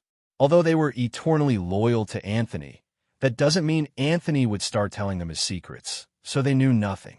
Clement has stepped into the master rank. He feels he is the first to do this in the group, so he wanted to challenge Anthony to a match. Not to gain anything or question Anthony's authority. He just wanted to battle him and see how much he, Clement, has improved and how far he is ahead of Anthony. Clement thinks he is now stronger than Anthony since he has stepped into the master rank. Only if he knew how immense the heavens truly are. How about I tell the system to communicate with Anthony's, then they can work it out? Immediately Clement thought of this. He gave instructions to his system. As Anthony was discussing with other people, his system suddenly chimed in. Ding! The subordinate, Clement, has issued a challenge to the host. Anthony was surprised when he saw this. He looked at Clement as he raised one eyebrow. Then he smiled and accepted without any questions. Then he walked towards Clement and said, "Let's go." Clement followed behind Anthony and they walked away. The rest didn't understand what happened, but they followed nonetheless. They got to what seemed like the vomit, and that was extremely fortified for training. The metals on the walls won't even be scratched by those at the peak Paragon rank, even if they attacked with full power. Clement and Anthony stood facing each other. Anthony looked at Brian, Tiara, and the Storm brothers who were here with them. He wanted to chase them out, but decided against it. They should use whatever they saw as motivation. There was no need to hide it from them. Although Anthony didn't know who invited Tiara here, he just kept quiet and didn't speak on it. Tiara only saw them moving. Even Brian, who wasn't part of the crew, followed, so she decided to see what it was. And it seemed like a spar was about to happen before her eyes. But she just kept quiet and observed in order to see how much Anthony has progressed. She also didn't know who Clement was, but she knew he was ranked higher than her in the battle ranking. She didn't even see him on the battlefield during the demon invasion. Tiara hasn't opened up or started speaking to anyone unlike Brian did. Anthony wondered how a vampire could possess more pride than a dragon, as dragons are beings known with immense pride. The rest of the subordinate watched with rapt attention as they wondered why Clement, who was the most quiet and reserved, would suddenly challenge Anthony. Did he make a breakthrough? They all had this same thought in their minds. They all saw each other as rivals, so one person ahead of them meant they were the weaker ones now. Anthony smiled, ever so gentle as he looked at Clement, and said, "After you." As the words were dropped, Clement didn't wait for anything and just attacked outright. A resounding boom was heard by others as they watched them. But they didn't understand where the sound was coming from, since Clement hadn't even moved from his original position. But their questions was answered a second later as the Clement they saw immediately faded away, as what they saw was an afterimage due to his immense speed. They turned their heads to the sound of the explosion in order to see what happened, but they couldn't see anything since Anthony and Clement had already left that position. Clang, clink, asterisk, asterisk, asterisk, boom, asterisk, asterisk, asterisk. Sounds of two metals clashing kept resounding in the area as they both attacked each other with speed and strength. Two dark light kept flickering as they kept colliding and separating immediately. As the katana and the dagger met in between them, Anthony smiled as he looked at Clement. He retracted his sword and changed his wrist balance and slashed at Clement's leg. Clement disappeared from his position and appeared behind Anthony and slosses out 50 times. Anthony changed his pace and turned around to face Clement and slossed out, parrying all 50 attacks with ease. Then they both immediately coated their weapons with aura and increased their speed and strength. Boom! They both stood upright on the ceiling of the training room, and they continued clashing. Sparks of light was sent everywhere as their weapons kept on colliding. Wind kept howling together with sound echoing everywhere. Yet not a single dent could be seen on the ground or walls of this room. Although the training room seemed small to hold both of them and allow them to move freely with more speed and strength, as a warrior or fighter, you should be able to fight anywhere no matter how small the space is. They disappeared from the ceiling and appeared on the floor as they continued clashing as none of them relented. Clement, seeing that he couldn't win with just his pure physical strength, was baffled. Even after entering the master rank, the fact that Anthony was still keeping up with him with utter ease shocked him. Anthony instantly sent out a punch with his other hand towards Clement's stomach with speed Clement couldn't keep up with. Bam! The force of the punch rocked Clement's stomach as his internal organs were immediately damaged, and he was sent flying backwards and crashed onto the walls. Boom! You would have to be faster and stronger than that to be able to win against me, Anthony said with a smile as he looked at the bleeding Clement who coughed up blood. Those who were watching were shocked. They couldn't keep up with the speed of such movements. The wind and momentum from their attack tended to push them backwards, so they had to exert more force to plant themselves in place. They couldn't see anything as they just saw flashes of light and sounds of metals clashing, and that's all. Such a thing they couldn't do or understand. Even the remaining 9 from Anthony's subordinate were shocked. Clement was an assassin, so his speed was already ridiculous, coupled with his physique and his current rank. His was really too fast for them to be able to follow his movement without at least boosting themselves with their mana, aura, or elements. Clement's regeneration skill started working and healed him in 2 seconds since the injury Anthony caused was small. I underestimated you, Clement said as he stood up from his position. That is one thing you shouldn't do, bruh. If this was a battlefield, you are dead. Keep that in mind in case of next time. Anthony smiled and replied. Clement didn't reply, but everywhere suddenly changed as darkness covered everything and everywhere. His lips moved and he muttered 2 words. Everywhere became extremely dark as almost none of them could see, besides Vivian and Evelyn due to their special eyes. As for Tiara, although she couldn't see, she could still hear and feel everyone's blood flow from their hearts to their organs and veins. So the rest could only rely on their senses. This was one of Clement's new skill he got when he stepped into the master rank called Dark Hemisphere. He could cover a specific area in total darkness. In this total darkness, his strength and speed are increased by 3 times. Attack damage he unleashes would be multiplied by 2 times. Any damage he receives in this area would be reduced by 80%. He could teleport to anywhere in this hemisphere without any mana cost. All movements in this hemisphere would be sensed by him with utter ease. The range of this skill increases as his cultivation increases. As Clement was done, he instantly appeared in front of Anthony by teleporting. Then he slashed out with his technique without any shred of mercy. Clement technique, Dagger series, Death's Cut. Clement slashed at maddening speed that broke the sound barrier as he slossed 10,000 times at different parts of Anthony's body as if he really wanted to kill Anthony. Anthony smirked. Then he decided to fight Clement with the darkness element that Clement was so good at. Although he wanted to also use daggers and fight Clement at his own profession, he decided not to. That might be too much. Endless technique, Katana series, Hades ridicule. Darkness covered Anthony's katana as he sloshed out 10,000 times also and met Clement's attacks head-on. Beolimum. Pressure descended upon everyone in that room as the wind moved furiously without any control of its own, due to the force of their collision. Such devastating attack would have done more destruction if it wasn't for the metallic walls keeping this place contained. Although most of the watchers couldn't see, their bodies screamed at them, and they all immediately protected themselves in order to survive such ridiculous impact.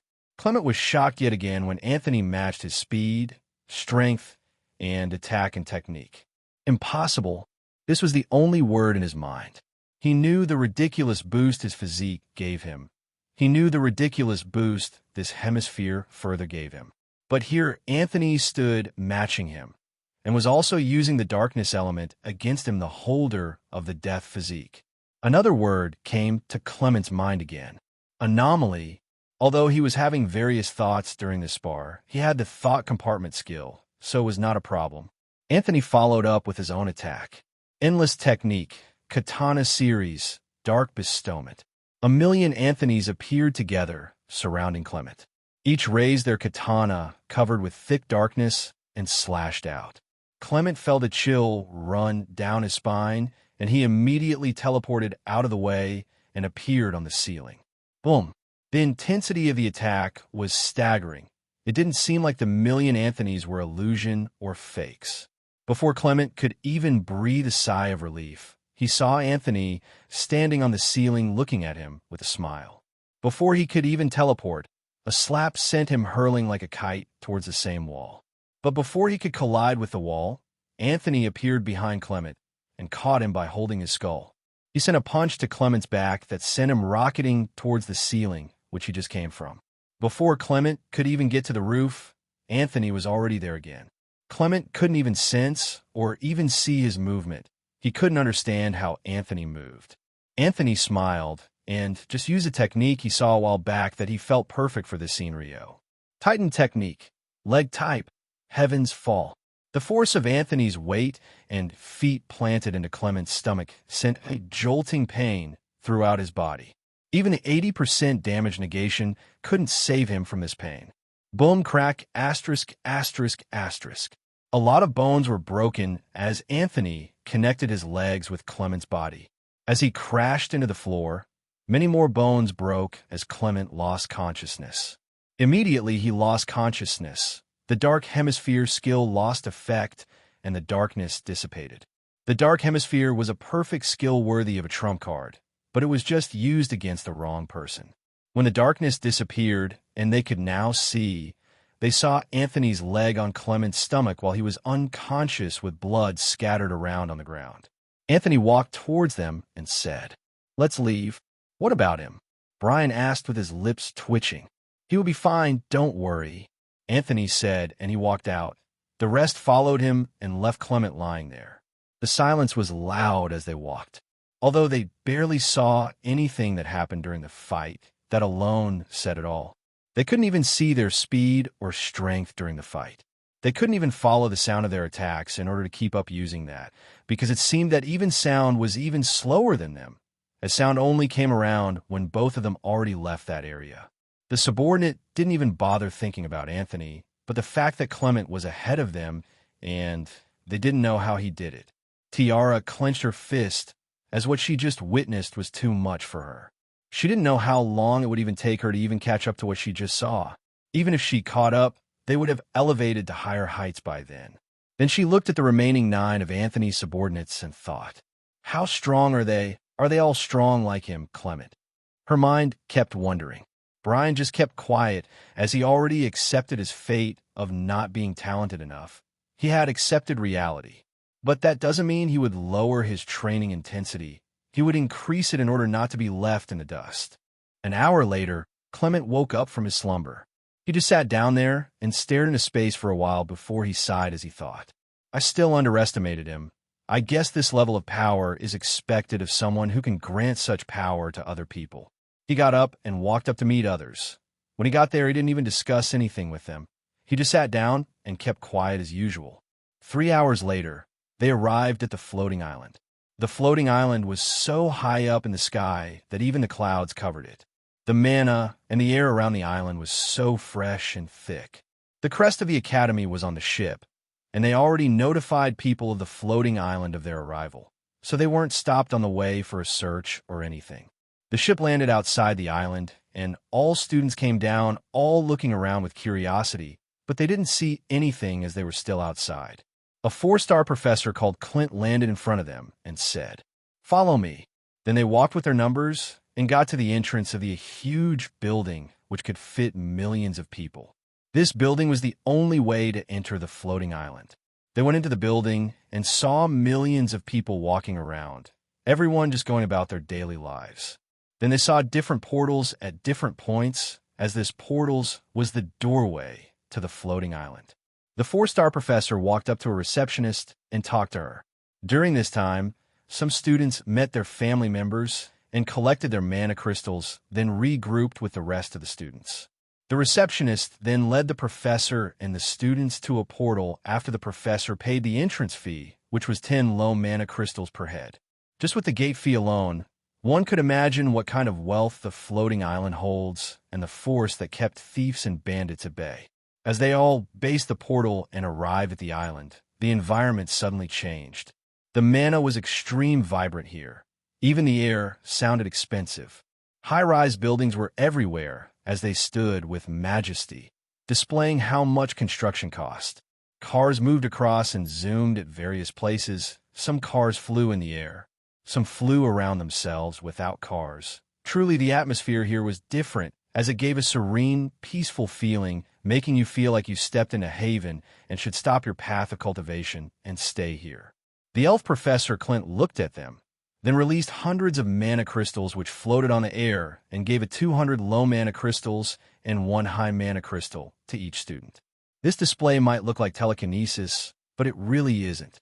This is just a basically skill everyone who reaches a certain level of mana control can use. Using it to move item of low weight like papers, pencil, or cups, chairs. So it isn't telekinesis as they coat the object with mana and then move it. But this doesn't work with heavy things, so only low-weight things. This is your spending fee for the next 3 days on this island. Clint's voice sounded as they stopped looking at their money like golden goblins. You can sleep in any hotel here, as the academy has already settled everything.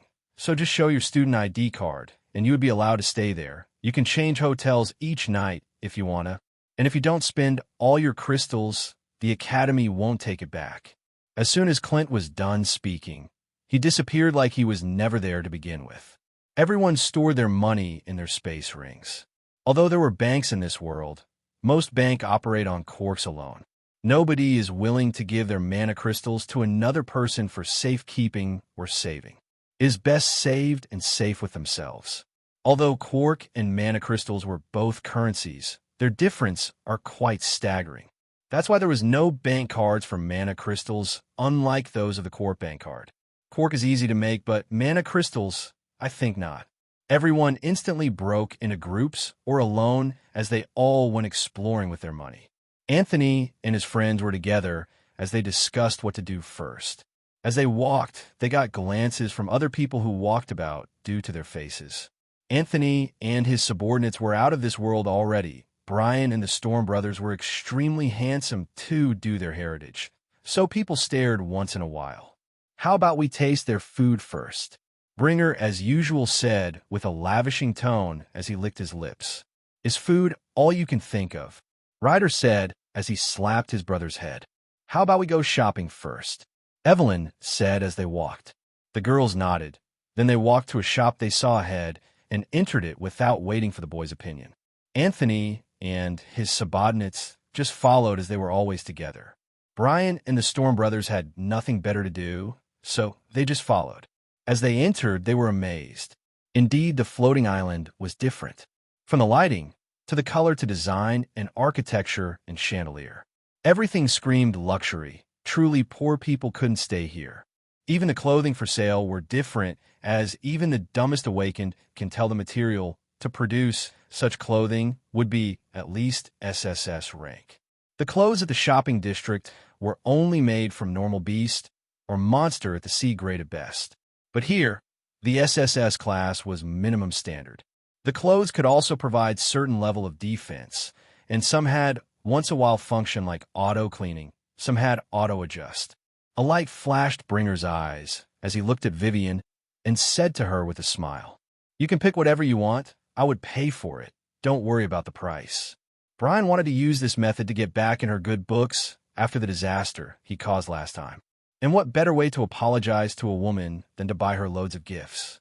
Vivian looked at him with her always ever-cold face. She smiled at him for the first time and nodded her head. Everyone was stunned when they saw her smile, and at the stupid Bringer at that. Seeing Bringer being successful, Brian immediately played the same card. "You can pick what you want, I will pay," Brian said to Evelyn with same smile as Bringer. Evelyn smiled and nodded. The atmosphere turned strange. They were here to shop. Now, these two boys were trying to woo girls. They looked at Brian with surprised faces, but he simply just smiled confident in his pockets. Donna looked at Ryder with a questioning gaze, as if saying, "Aren't you going to ask me? Two boys have already asked the other girls. Why haven't you asked me to pick what I want? What will happen to my reputation after this?" Ryder's lips twitched as he understood Donna's gaze. He wasn't trying to woo her like his brother and Brian did with other girls. But he had to offer. What if she started targeting him out of nowhere because of this? Women were strange creatures, no matter the race or species, so he had to give in. And she was ranked 8th on the battle ranking. He wasn't ready to test his luck. Then he offered with a smile, like the charming prince he was. And Donna smiled and nodded like how Evelyn and Vivian did. As Donna accepted the offer with a smile, a receptionist appeared with a smile. But that smile froze the next second as she recognized all of them, aside Clement. They were all already famous after their videos surfaced online. She was even following some of them online. But she returned to her professional side immediately, as not to inconvenience them. "Good afternoon, sirs. I'm the manager for this building. It's nice meeting you all." She bowed slightly while lifting her dress gently, as if she was addressing kings and queens. "Is this your best set of clothes and jewelry?" Donna asked with a smile. "No, ma'am. There's a higher floor than this that holds more expensive and beauty clothes and items of various degree." The manager replied professionally. "Lead us there." Vivian's voice sounded. Then they all followed the manager as they ascended the staircase.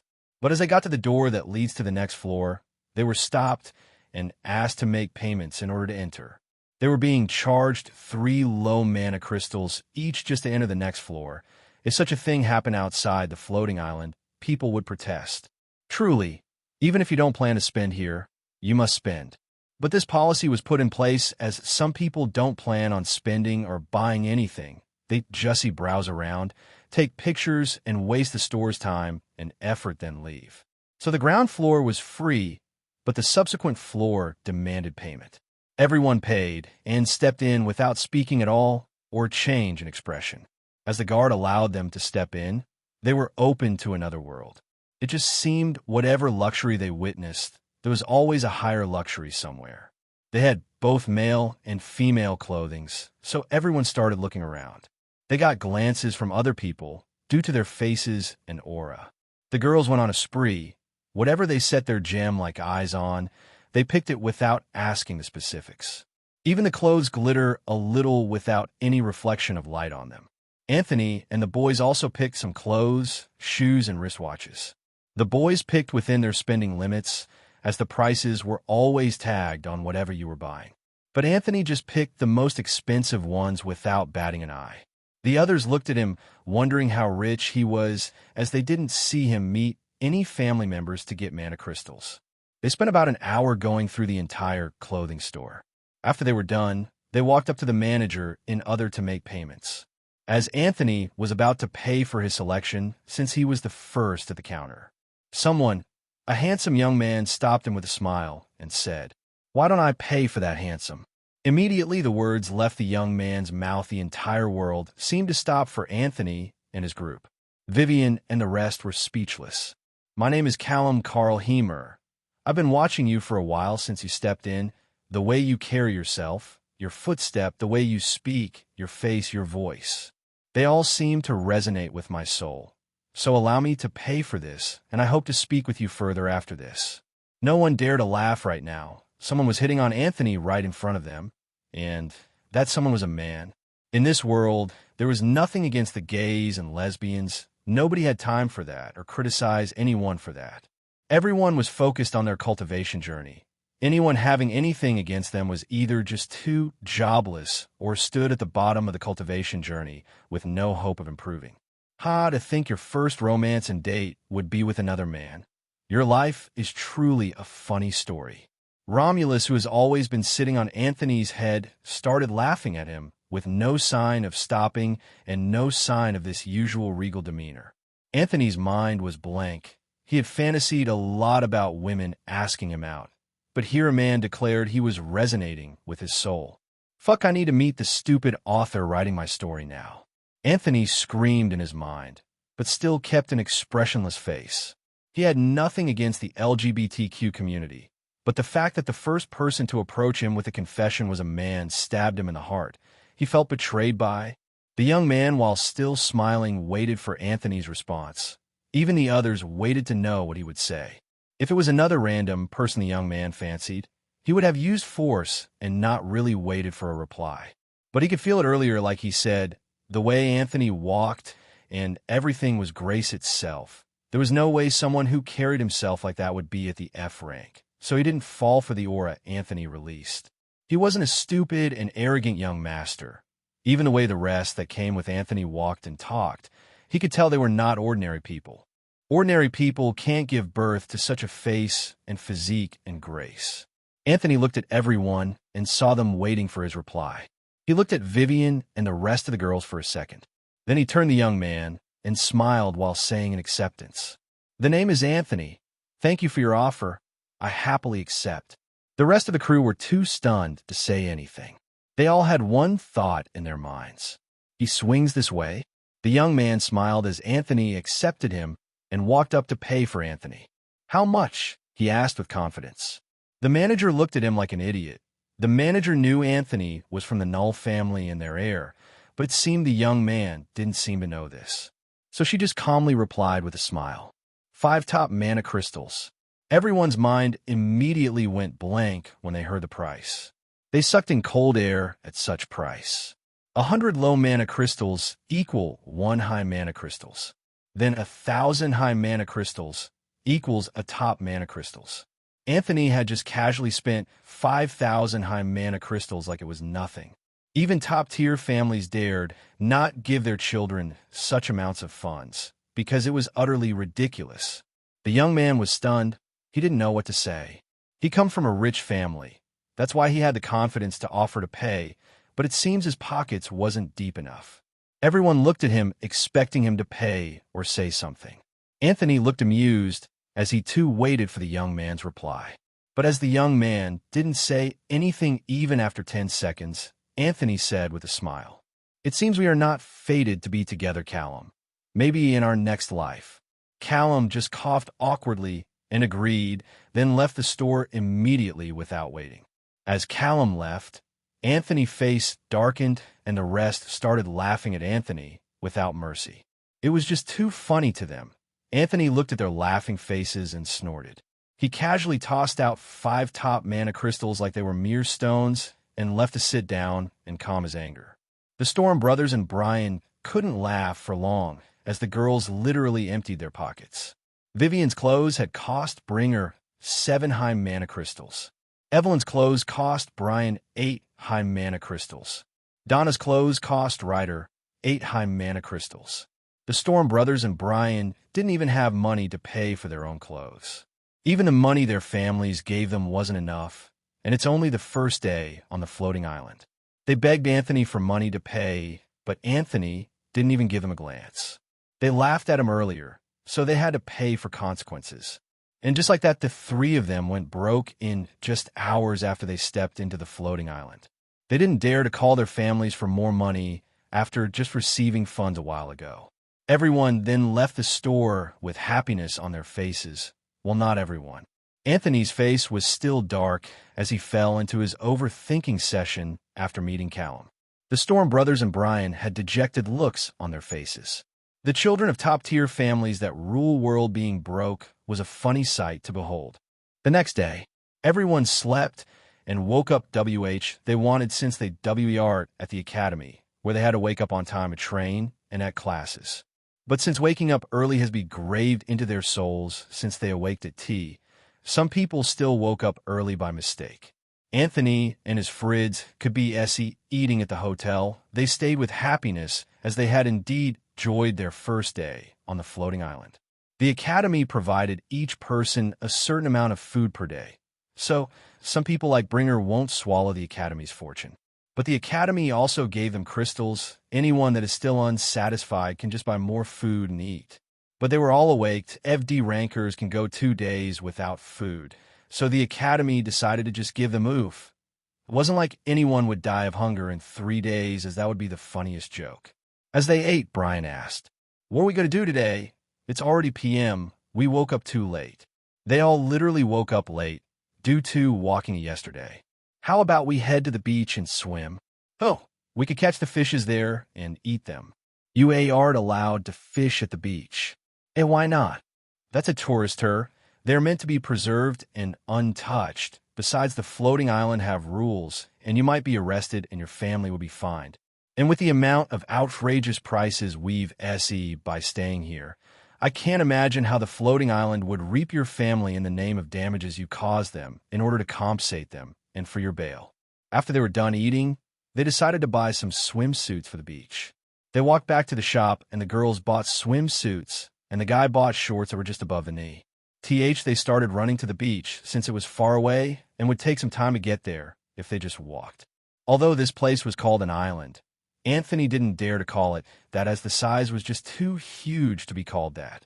They got to the beach. They were asked for money yet again before they could have a grain of sand. They all paid low mana crystals each and teared with anticipation. They got there. They saw a lot of people walking on the sand. Some set up parasols to block the sun. Some swam. Some just ate whatever they had on their hand and looked at beauties. They booked 2 rooms, one for the M, the other for the W. They changed to their swimsuits and stepped out. They attracted Adian as they walked, but that didn't sway them, and they just walked to the water and dived straight in without talking to anyone. Bringer, like a kid, increased his body size and weight and now stood at 7 feet 5 inches. He jumped high in the air and shouted as he dropped into the sea, "Cannonball! Boom slash asterisk asterisk asterisk." A huge tidal wave came with it as the sea rose up and pushed a lot of people backwards. Anthony swam for a while before he bought a flotation device and just laid on it with sunglasses over his eyes as he basked in the sun. He loved the feeling of the sunlight touching his skin. Should I buy that sun absorption ability as Superman and just get stronger by basking in the sun? Anthony thought as he just laid there while looking at the sun and subtly controlled the water limped, and it moved him with his flotation device, GTLY. Anthony felt Donna take over his control over water and controlled it and made him move towards her. He didn't stop her and just watched. "How about we play volleyball here?" Donna suggested to Anthony and the rest. Anthony raised an eyebrow, wondering what this was about. Although he never played volleyball once in his life, but with his talent, he could become good at anything by just trying it once. The rest agreed happily. Donna explained the basic rules of volleyball, like no one can touch the ball 2 times consecutively. No opposing team can touch the ball once it's no longer in their half. She got to the main rules. They aren't allowed to use mana or aura or talt or any physical enhancing skill to chance their body, but are allowed to use their entire natural physical SDRGDH. You can add more force to the ball by using basic elemental manipulation, but only upon physical contact with the ball. You can't manipulate the ball in any way once it has left your touch or not within your touch. Once the ball touches the G or was out of bound, that's a point for the opposing team. You can't also manipulate the court itself. Just 2 problems. All the courts are already tack. Also, there are no balls here that can withstand our SDRGTH. We have to go back and buy it. Ryder said, "Of course they won't use regular balls. The ball they have to use has to be outrageously strong to withstand their SDRGTH. But these balls were rare as nobody SBDS their time playing sports instead of cultivating. But on the floating island, it wasn't as this was a vacation spot. So they had everything in order to be able to provide for people. They just didn't want to go and buy the ball after they just got to the beach. Anthony immediately chimed in. I have one ball with me, don't worry. Everyone looked at him, wondering why he carried such a thing. Anthony just came out from the sea and walked back to the room they booked on the beach like he was going to get the ball from his space ring, which wasn't on him right now. He just doesn't want people to question how the ball appeared without a space ring on his finger. After they set up the net and the ball, they divided themselves into 2 teams, while having 7 people on each team as they were forward in total. Brian, Bringer, Evelyn, Klimt, Arnold, Ross, Marcus were on team. Anthony, Ryder, Vivian, Donna, Ross, Spectre, and Lit were on team. Teams started with their serve outside the court, and who better to serve than a titan with their ridiculous physique? Bringer smirked and threw the ball high in the air. TH's muscles bulged as he shot into the sky. As he got to the ball, he coated his hand with the red ergi and changed his hand into a fist and punched the ball with a lethal force. Boom! Space shook upon impact as the ball shot forward with matting force. Immediately, the ball WT over the net and into Team 2's court. Ryder immediately moved and placed his arm under the ball to save it and for a forearm pass. Immediately, the ball connected with his forearm. He changed its direction by shooting it upwards perfectly. Anthony, seeing this, had a mischievous grin on his face as he disappeared from his position and appeared in the sky just in front of the ball. Mid-air, he looked at Bringer with an evil grin and decided to prank him as he was really tired of this muscle man tantrums. The same red ergi instantly formed on Anthony's palm, just like Bringer. Anthony slapped the ball with a rocketing intensity that have made the ball seem to ripple as it was SD back to where it came from. Bam! The ball seemed to disappear from people's view like it left the world. Nobody understood where the ball WT. Only Bringer felt death tingling for a split second, and in that split second, the ball appeared in front of Bringer like it was teleported by Anthony, but it wasn't. Bringer moved to block, but he was too slow as the ball instantly connected with his chest, and he was SD flying through the air. He and the ball both left the court before anyone could react. Bringer and Ryder looked at Anthony in shock. Anthony had just used Bringer's unique taunt right in front of them. A taunt or skill is unique because nobody else in the world has it. And now someone in front of them defiled that logic, common SSE, and a world fact. This was the second time Anthony had stole the Storm Brothers skill. The first was WH, he fought Clem on the ship. The second was now. Anthony SD, Bringer a smirk, TH turned to return to his position. The rest didn't understand what just happened, but to them, Anthony and the Storm Brothers seemed to have an understanding. The game resumed right after the pause. Ryder tossed the ball up and jumped up to meet it. Earth Olymp moved and coated his elbow as Ryder spun mid-air and SD out an elbow attack on the ball that made it faster as it blitzed onwards without obstruction. BLM. As it moved into Team 1's court and started desking, Brian immediately moved. He performed the same forearm pass like Ryder earlier easily with his dragon physique. Before Ryder could move to SD out a more devastating attack, a figure blurred into existence before the ball could reach its highest point in the sky. She spun it just like Ryder, but this time, she used her foot heel coated in light Olymp and SD out an attack. Immediately her heel made contact with the ball. An explosion sounded in the air as the ball flew forward with a faster speed and force than the one Anthony SD earlier, while also becoming invisible. The ball disappeared again, but this time due to the speed and the invincibility she added to the ball using her elemental control. To others, invisibility using light, Olymp, might not be basic elemental manipulation, but to her, it was just a basic elemental manipulation. Everyone on Team 2 could only react with their Cs, but they were still too slow. Evelyn smiled happily as she saw that the ball was about to make contact with the G. At the last second, Anthony appeared there and saved the ball with ease and a pass. Vivian appeared beside the ball before it could start desking. She didn't use any elemental manipulation and just SD out a pure physical attack. They played for hours till the sun bade them farewell, so they had to stop in order to return to their hotel. And with that, Team won with only 1 point. Everyone woke up feeling happy and down at the same time, as this was their last day on the floating island. Everyone basically had fun here, as not even training maniacs like Tiara even trained for a second. Everyone simply took their time unwinding and relaxing. Anthony sat in his hotel room as he looked out the window and smiled. He couldn't have this much fun in his past life. He hadn't even seen an island, talk less of being in a floating one.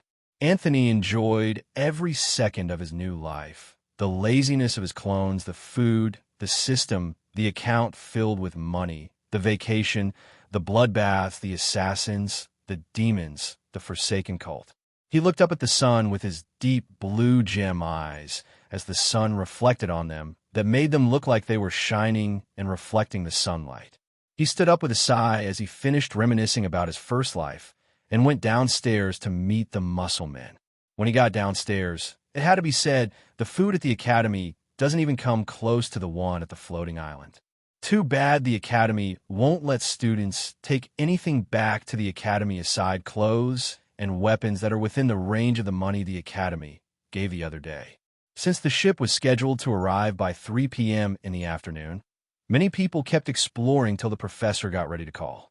They wanted to enjoy every moment, as most of them knew deep down that they might never step in here again for various reasons.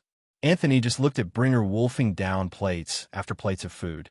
Anthony couldn't help but wonder if this guy had a bottomless abyss for a stomach, or was he ruminant titan species with 4 stomach compartment. Anthony couldn't get used to it no matter how many times he saw it.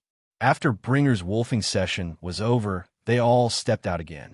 But this time they didn't enter any store, nor did they buy anything from a stall. They just continued walking around and took in different scenes and architecture into their minds as they admired their designs. As they continued walking, Anthony suddenly frowned as his sense dome passive skill picked up changes in space a kilometer ahead, just like it did during the demon invasion. Anthony just halted his steps and didn't move anymore. The rest, noticing the change in attitude, also stopped and looked around cautiously.